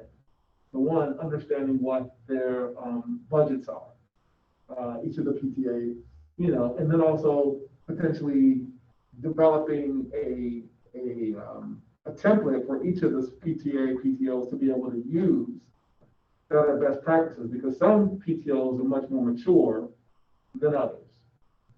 So my goal in going to the PTA meeting is to talk about, you know, how can we help everybody get stronger, because we have this opportunity to strategic goal number 2, improve communication systems. And then I'll quickly pivot to that part. When the administrative staff that goes back to school, the secretaries, an ideal situation for them would be able to come back to school a couple of days or a week or 2 in advance and really focus on setting the school up, because all the registrations have come in for new parents, although it would be ideal. But one of the things that happens is that they get involved in other parts of the work. New parents, old parents, just a lot of administrative communication stuff that potentially these marquees could help circumvent. So as you know, when you drive by, every time I drive by a school, I look at the marquee. That's just me, and it tells me something that I might need to know. And if you remember, when you took your kids to school, did any of you used to have to walk up to the front door and look on the window of what classroom your kid was in? Did you guys have to do that in your school? Yes, I do. but we have updated our process since then. Yeah, I used to have to go to Senate every day. Yeah. You know, I used to go to Senate, and I used to see the parents walking me out. So imagine if all of our schools had the electronic marquees in the front, and that provided information that parents could utilize, that they wouldn't have to make that phone call to the district, or they wouldn't have to make the phone call to the school site. So it is a way that we would be improving communication systems across the district. And thank you for the district saying that we do have the ability to invest in the building, from the building fund, to accelerate this happening that aligns with strategic goal number 2. So that circles back to the question of, Kelly, at the PTO meeting, because you are the board rep, would you like to have that conversation, or would you allow me to do that? So let me, clarification, is it 23,000 per? Yeah. It's a digital marquee. Which is the district is covering. And, This is a non-digital one, and this one is digital. How could you tell it was not digital? yeah, I mean, I did speak to some, PTA, and they were more inquiring about fundraising for potentially like their like Chromebooks or other materials for their school. And they, well, at least one parent I spoke to, they didn't feel it was necessary to get it for their school, but I don't know, that's just one parent. They were more concerned about other use for the money. And some of the schools are having trouble, you know, fundraising because the demographic is different, and versus, you know, schools like Synod and Kirtner, Matos, right? Where the parents are, they can donate money, they can get matching, all the stuff that schools like Randall and, you know, the other, or Rose maybe, the parents have different types of jobs and they have a harder time fundraising. So, but it just from that parent I spoke to, they said, is it worthwhile? Why are we doing that when we could use the money for other things? Yeah, I think the good explanation that, you know, with the way our budgeting works, this is coming from the building fund. The building fund does not necessarily go towards classroom supplies. Right. So either we sit on the building fund and wait for things that need to be repaired, or we improve upon the different structures within the school.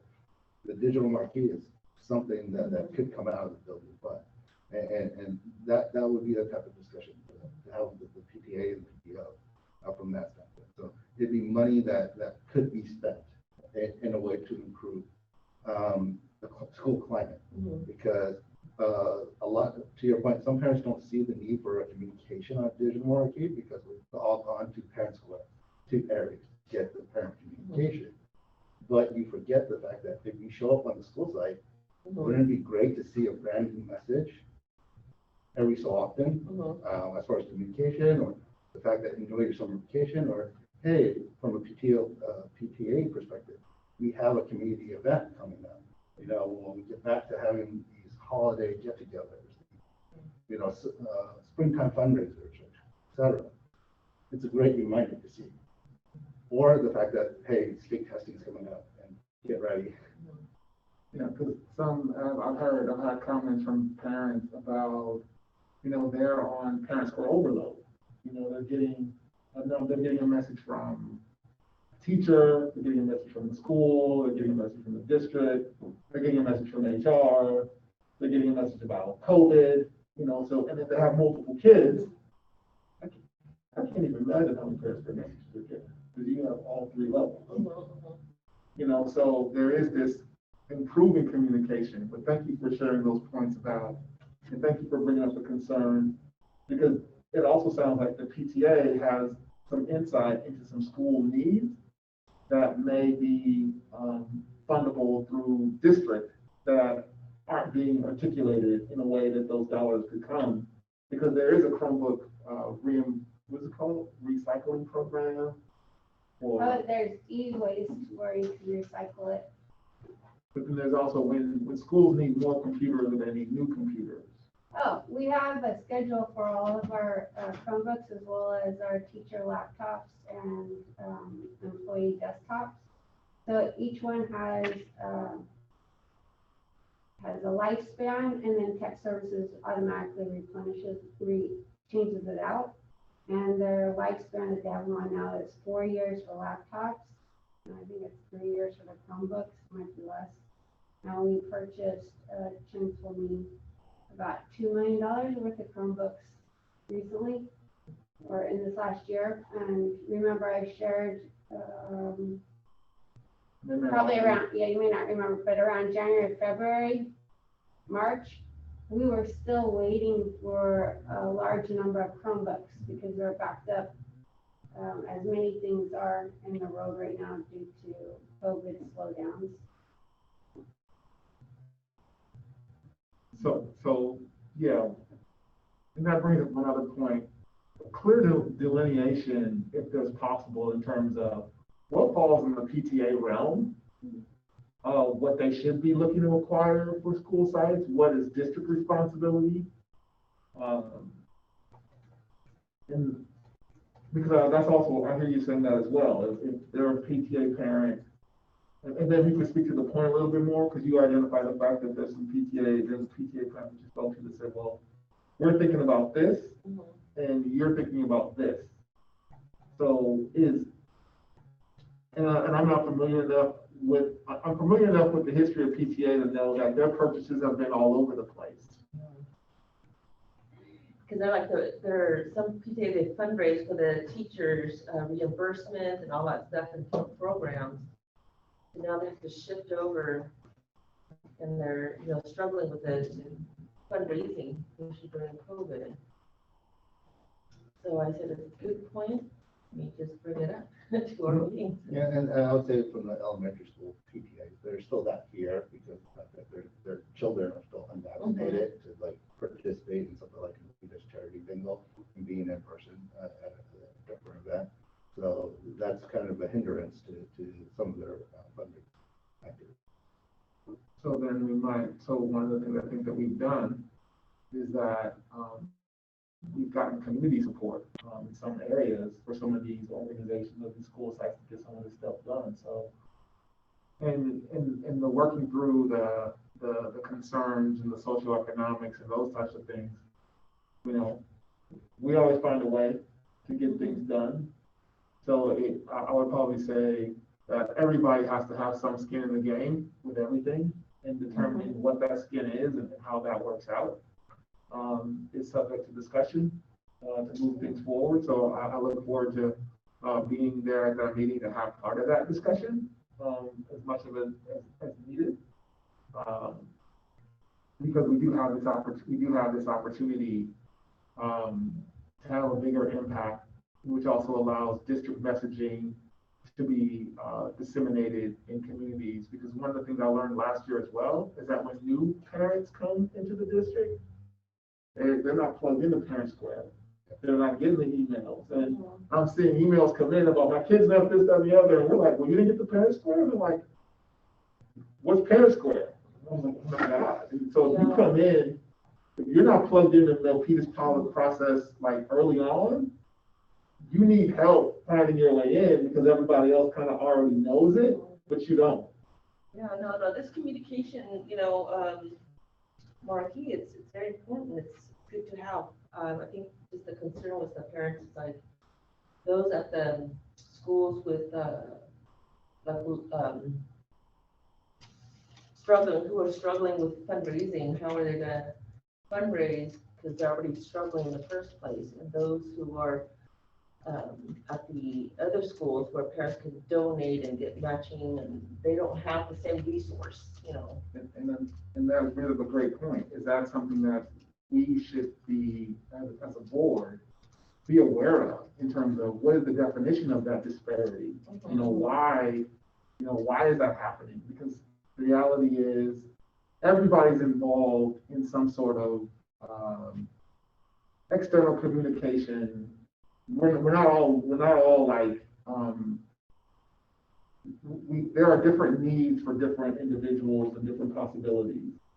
So is it a board scenario of saying, okay, if we want the communities to be involved, how do we best support through policy the communication involvement, or is that just something that we just kind of step away from?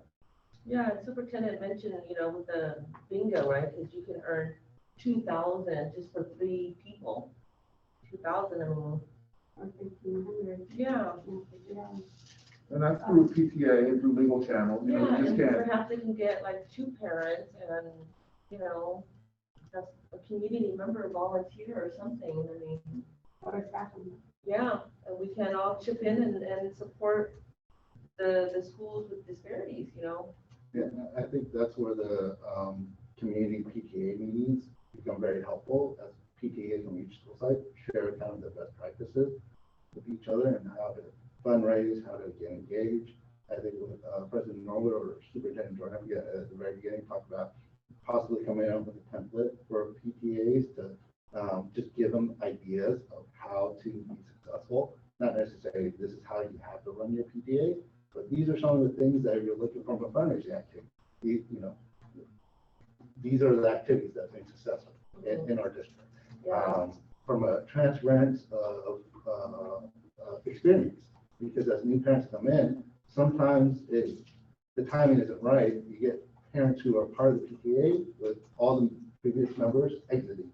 And so then becomes a restart for that PTA as far as trying to get traction. So a lot of that comes back to, from a policy perspective, how do we provide guidelines for PTAs to be successful, or update the guidelines if there are guidelines currently? Because there is a form of parent engagement. When you're involved in, I don't know too many PTA parents that are not involved in their kids' education, that's not involved in the community, that's not involved in communicating with other parents in some way, which is good for the kid and the school district. So I'm not in, scenarios of, okay, if there's a school that the PTA has 2 folks, I'll say, I'm willing to say, okay, I'll be the third for your PTA to go, to make this happen, because it's something that, there's a longer term result that we get from it on their behalf, because, so I'm committed to it, and however we need to make it happen. Yeah, just gotta stress that it's important to show this, the music booster at MHS, I think they kind of got suspended until next year. Yes, Yeah, absolutely. Those types of things happen, those types of things do happen. And that's where, as a board, what role do we potentially play in this particular aspect? Or could we play, or not at all?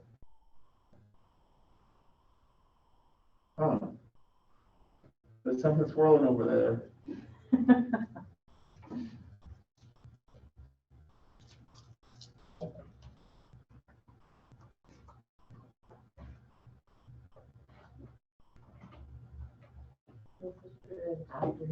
But I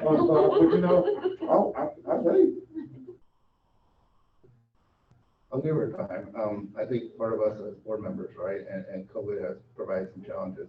I've only been connected to one PTA of the 3 school sites that I've been connected to. So I haven't yet gotten involved in the other PTAs that I should be as a board representative. Okay. So as board members, we have a role to play with the school sites that we're assigned to have some sort of communication or relationship with the PTAs. That's good. Absolutely. That's good. Yeah, and the board member too is that when I make the connections. I'll give you an example. For instance, like Foster Street, they just had a first-time fundraiser because I know the owner, right? So I connected them with Burnett, And he was hesitant, but then I'm like, okay, let's just give it a try. Well, he did it on a slow night for them, which is on that Tuesday. And he was gonna donate 10%, which is 190, but he matched it and gave them $400 just for doing nothing, right? We just advertise like, hey, come out, dine at Foster's Freeze. And then he's like, you know what, Kelly, we never had this before, but my wife really liked it. And yeah. So there was an increase in the number of customers you had? On that Tuesday, he said, you know, the moment I think like after the posting I did, he goes, man, it was like business was coming in, and he liked that. There's like new people coming in, and then he was able to like, you know, give the donation and match it and give a check to me to give it to them for $400. Yeah. And they didn't do anything, right? I mean, it's not like they could volunteer the time. They just go up there, hey, community, go up there and eat, support. Yeah. So now he's opening that, and he wants me to share it to the PTA council that he's willing to do it with other schools as well. Again, the COVID has presented a challenge because that industry has suffered, and there were PTAs that said, hey, we didn't want to burden them. But to that point, as we come back, we got to build that list and partnerships of building small businesses that will want to, you know, connect with schools on those slow days, like a Tuesday, Wednesday, because it does generate, you know, hey, as a working parent, I don't have time to cook dinner all the time for the kids. Hey, tiny for dollars at this restaurant, support the school and get your family fed. Yeah, and then you get in the community involved too, right? Because they do want to support, they do, you know, they're tired of cooking. Hey, you know what? It's a win-win for everybody. So even like Straw Hat Pizza, I mean, they're, you know, giving back to our community and our schools. And again, it comes back to the board role. How do we connect those business owners or connections that we have to the rest of the PTA? Right, so that's why I'm going to bring it to the PTA council and let him know he wants me, the owner, wants me to connect with the other PTA members and just do like a group text to introduce him if they're interested in doing a fundraiser. And that's how I did it with Burnett. So he liked it, his wife liked it, and he wants to open it up to other schools. And I think the thing that you're also bringing up, Kelly, is the fact that we have this, from the board, we have a strategic goal. And then our approach to the strategic goal is this. And the way that we see building community is strengthening the PTAs or partnering with the PTAs so they can get stronger. Because I can tell you at each school, there are parents that are at different levels of employment that some don't get involved until it's the right thing for them to do. Some might just say, okay, I can't do PTA, but we'll go eat. We'll go do the dining for dollars, or we can volunteer on something over here. And what we're saying at the board level, which Mann put so eloquently, is the fact that part of our responsibility to the sites that are part of our board assignment is to get connected, to know about the PTA, to let them know, hey, you do have support because I have network and we're connected to a number of folks and we're going to do what we can to support you in a different way. And that's another way that we can do something that we haven't done before in an intentional manner from a board. So it might not be a policy, but it's our school side assignments that lead into strengthening the infrastructures of their PTAs. We, as a board, several years ago, helped create the MI PTA, the Milpitas Inclusive PTA. And their president has been like, Han and I did donations the other day at the meeting, and I followed up, and she's like, and Cheryl too, that's right, thank you for the reminder. And I followed up with her, and she's like, you guys have been so supportive of our launch of this community of parents that have students that need to be inclusive, that you've helped us grow as parents. So there is something that we can do around that to be supportive. So thank you for that. This is Yeah, I want to point out too that what you're talking about is strategic goal number 5 as well, because it's also around creative strategies to enhance the healthy learning environment, which is also around creative ways of financing. And it's come up periodically through the years. Some of you might get comments from parents asking, why does the PTA have to pay for, why are the teachers asking parents for boxes of Kleenex or reams of paper? And I'm asking myself, well, why do we do that? And it helps to augment the funding that we have, because instead of having to pay for boxes of Kleenex or reams of paper, then the school can use the money for something else that it needs. Maybe it's a program, specific program that they want to have for their learners.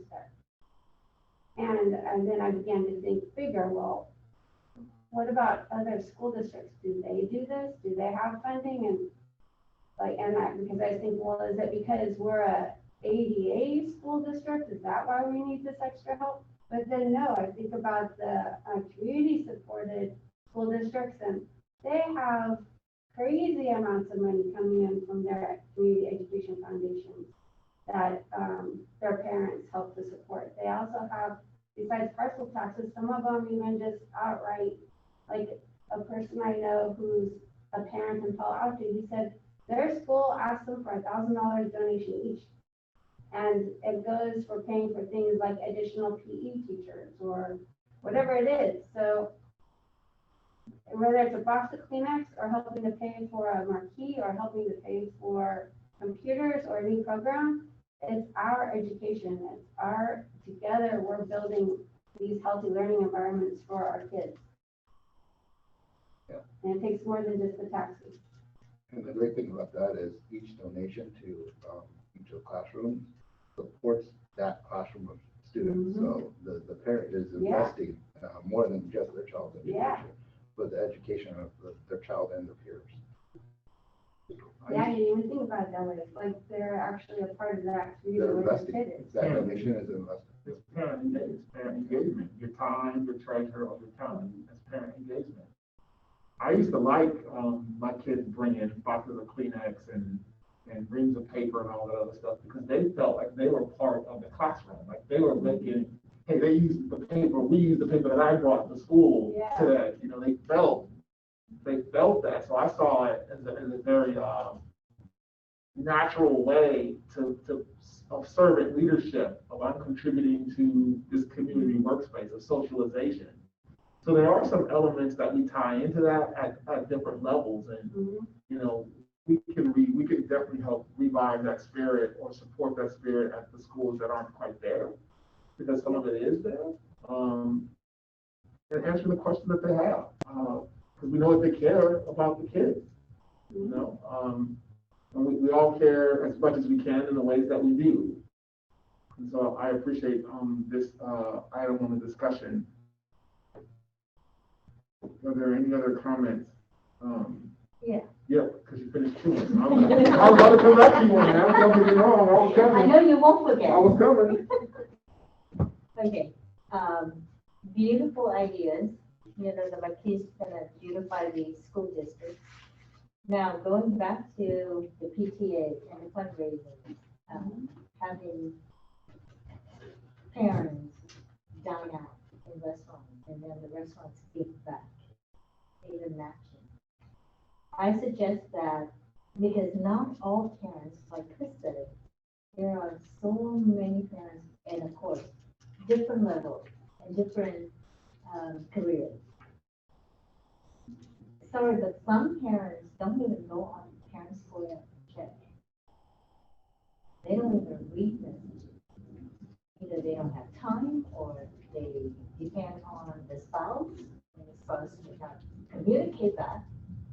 So instead of just having it on Parent Square, can we, or you guys, parents, I don't have any of my kids in the school district, print it on paper, give it to the students, have the student bring it home and leave it on the parents, or share it at dinner time at home.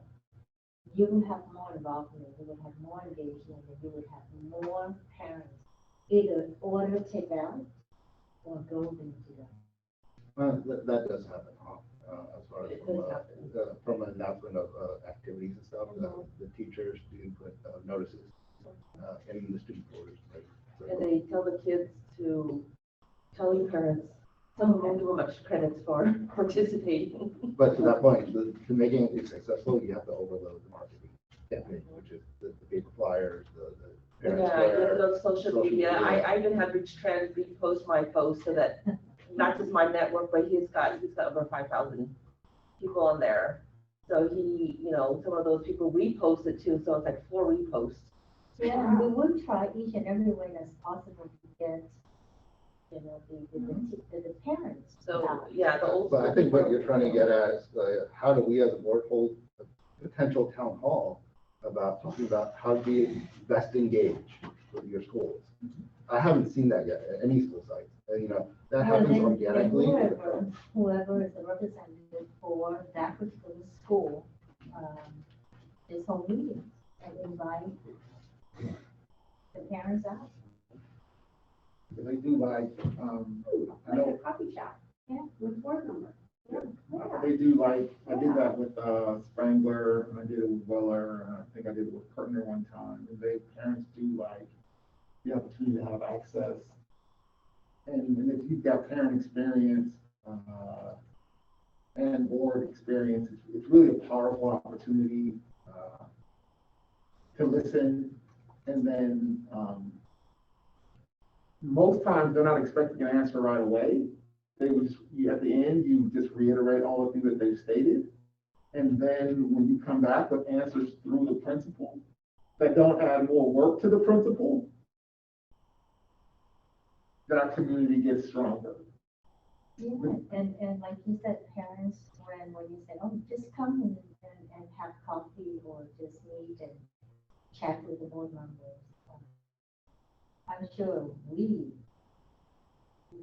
have what, 34 schools that we represent. How many parents do we know? On the count of fingers, maybe. So that would be a good way to get to know the parents. Absolutely. Yeah, well, before they have like, events, right? I mean, I would try to go to my schools, right? And just see what's going on. Yeah, I went to Weller, coffee in the morning, very early, I think it was like 7:30. Got up when their parents are up, they have coffee, the principal was there. Just say hello, any questions they have. Yeah. And then since the pandemic, Chris and I, when I was Sheriff Chris and I, we had Vietnamese meetings with parents. And I gave them my phone number. So I have parents would contact me on the phone and ask questions. So some of the questions I cannot give, I have to refer back to Cheryl to get the answer and then get back to them. And I also told them, I said, come to our meeting. And yeah, but I do not understand English. So I will be sitting there, listen, but do I get anything out of it? No, I don't. I said, but you can pose the question in Vietnamese, I can answer them. We'll continue to give her phone number. Well, the best part about broadcasting and doing closed captioning now, there's ability to select your own language. that you prefer.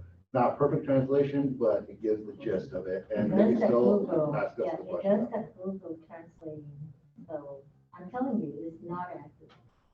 No, correct, but again, it gives you a good gist of it, and if they want a clarification, they can still send their question in their own native language. Yeah. But to So the I point, got Kim to come to the meeting, remember? She would just sit there. She came to the board meeting? Yeah. Yeah. She came to sit from the beginning to the end. Right. Yeah. What was her takeaway?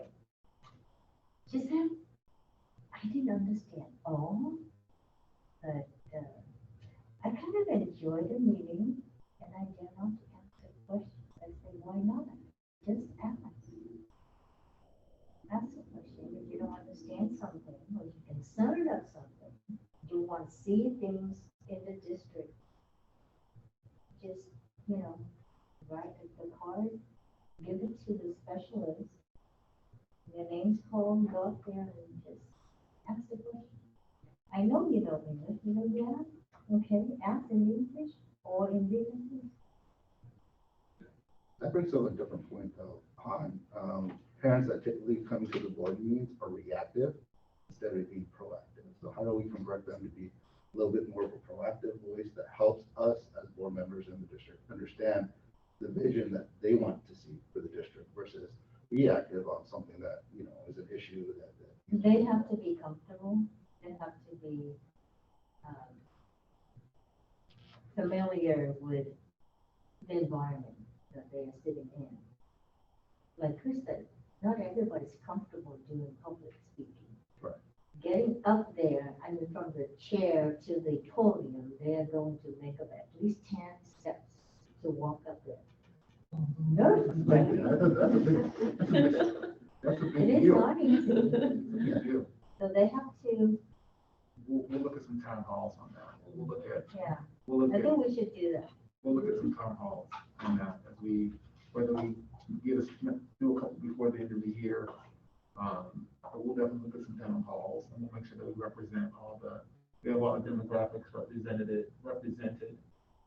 And I think once, if you do it, invite all of us, Uh, if possible, we'll show up just the same one. What we would have to do is we'd have to post that there's going to be a community meeting and board members will be present, but they won't be making any decisions. And then you just have to make sure that you're just listening We've and done that. only 2 people are talking.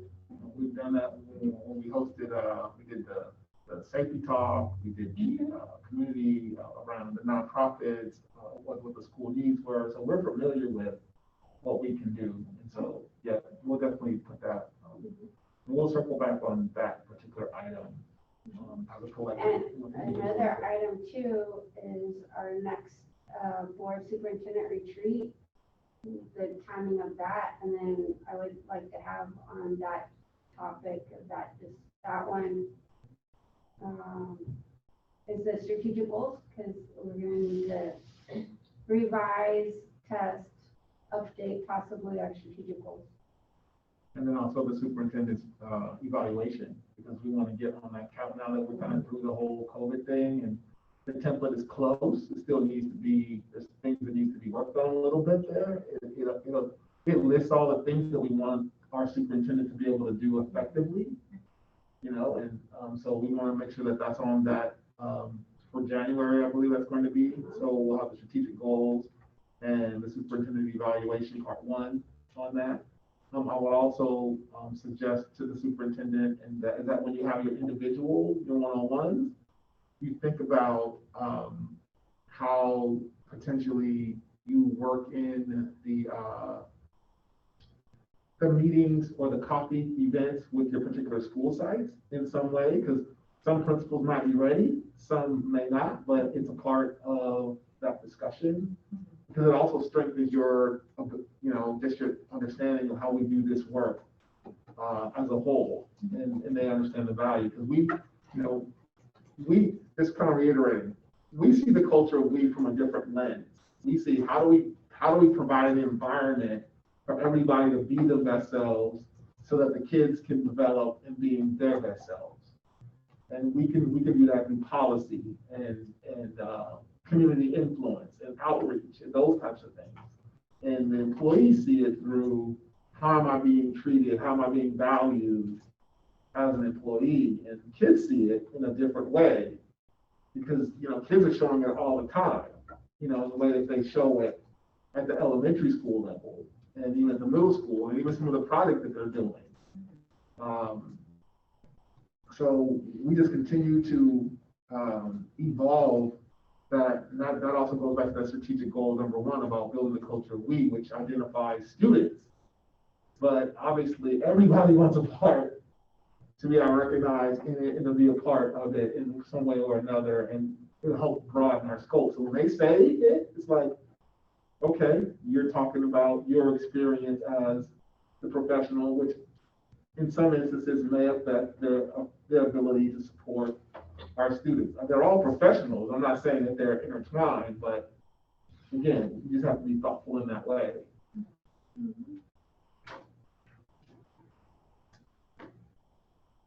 Are there any other questions, comments? The next time we have our board meeting on Tuesday. Yes. Everybody is taking care of their travel for The annual education conference. the CSBA. Yeah. Okay. We're good there. superintendent? You had said that you said you thought that we had the template from our evaluation almost there. So it sounds like maybe you want to have another conversation about it before we actually put it into play for the mid-year. Is that right?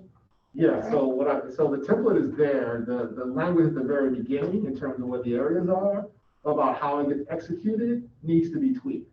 So when I've reached out to the board members and asked for feedback on that, I'll put it out there one more time, I'll look at it again, and then so that'll be ready by the time that we So get. then, should we agendize some closed session time for the board to talk about that? That'd be great. Okay. Thank you for that. This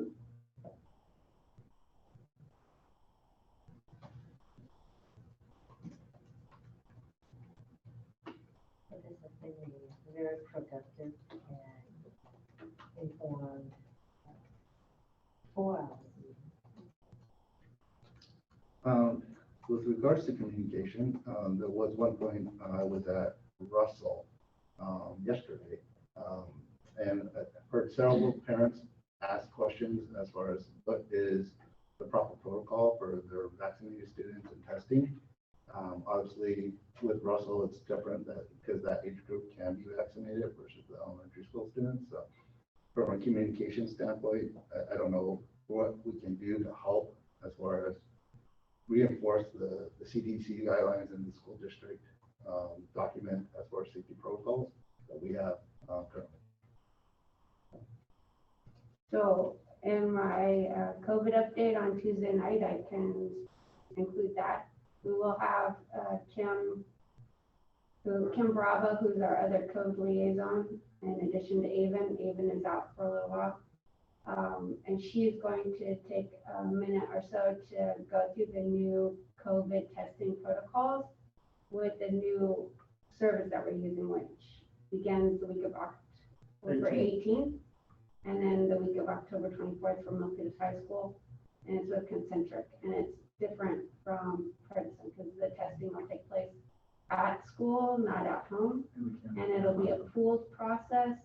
And then if there's a positive in that pool, then that classroom gets retested, or if it's a secondary, that cohort that tested, that cohort will be called back to do a test to determine who the positive is. Appreciate it. And we can also go over, along with that, if it hasn't been launched already, there's a new way for you to upload record of your child's immunization for COVID and or to provide consent for testing. And if you didn't receive that yet, you should receive it Monday or Tuesday as a parent. I think for the high school, they'll probably send it out already because we uploaded one of the kids. Yeah, I'm just worried with the amount of parents that get referred to the principal all the time to answer the questions. There's only so much finite time for the principal to answer every single parent's repeated question of the same nature. Do they not have an FAQ? They do have an FAQ, it's just a matter of referring it to the FAQ. And, So is your recommendation to ask the superintendent to determine how to communicate with the staff at, or the safety team and to better support or provide some additional strategy for Russell? thank you, you so eloquently. Yeah, but I've received several emails from Sean England from Russell about the new testing and the new protocols and stuff like that. From Fair and Square, because my daughter goes there, so. So it's not exclusive. So what I think what Min is saying is that that's happening, but then there's something that's not happening still that potentially may need to be addressed through additional layer, or not additional layer, but through a modification or an improved process that may not be identified, because if not all schools, and that may come up in the principals meeting in terms of their communication, or during your one-on-one with the superintendent, you may be able to talk about that a bit more. to determine how that gets resolved. Because the parent, if one parent says it, then, and not if one parent says it, if multiple parents say something, then there's most likely a greater need that needs to be addressed in some way around a particular topic, versus it just being one parent over and over and over again, but it's just a different approach. What's the question about? Yeah, it's just, again, multiple parents that I observed when I was there on site, asked the same question about their student being vaccinated and what is their testing requirement. Says the question, if my student is vaccinated, my child's vaccinated, does my child have to test? Is that the question? Correct. Oh, okay. And they don't have to test, but we would like them to. And that gets lost in the translation. Okay. Because, you see a lot of students testing and they're like, hey, go in line to test versus, hey, do you need to test or not test? Yeah, absolutely. Okay. With that said, is there a motion to adjourn? We have a motion to adjourn. Is there a second? Second. We have a motion to a second. This is a roll call. Board President Chris Norwood, yes. Board Vice President Yip Twine. Yes. Board Clerk Leanne. Yes. Board Member No. Yes. Not that you. We have a 4-0. The meeting is now adjourned. Thank you, everyone. Thank you. All right, thank you, everybody. Thank you very much.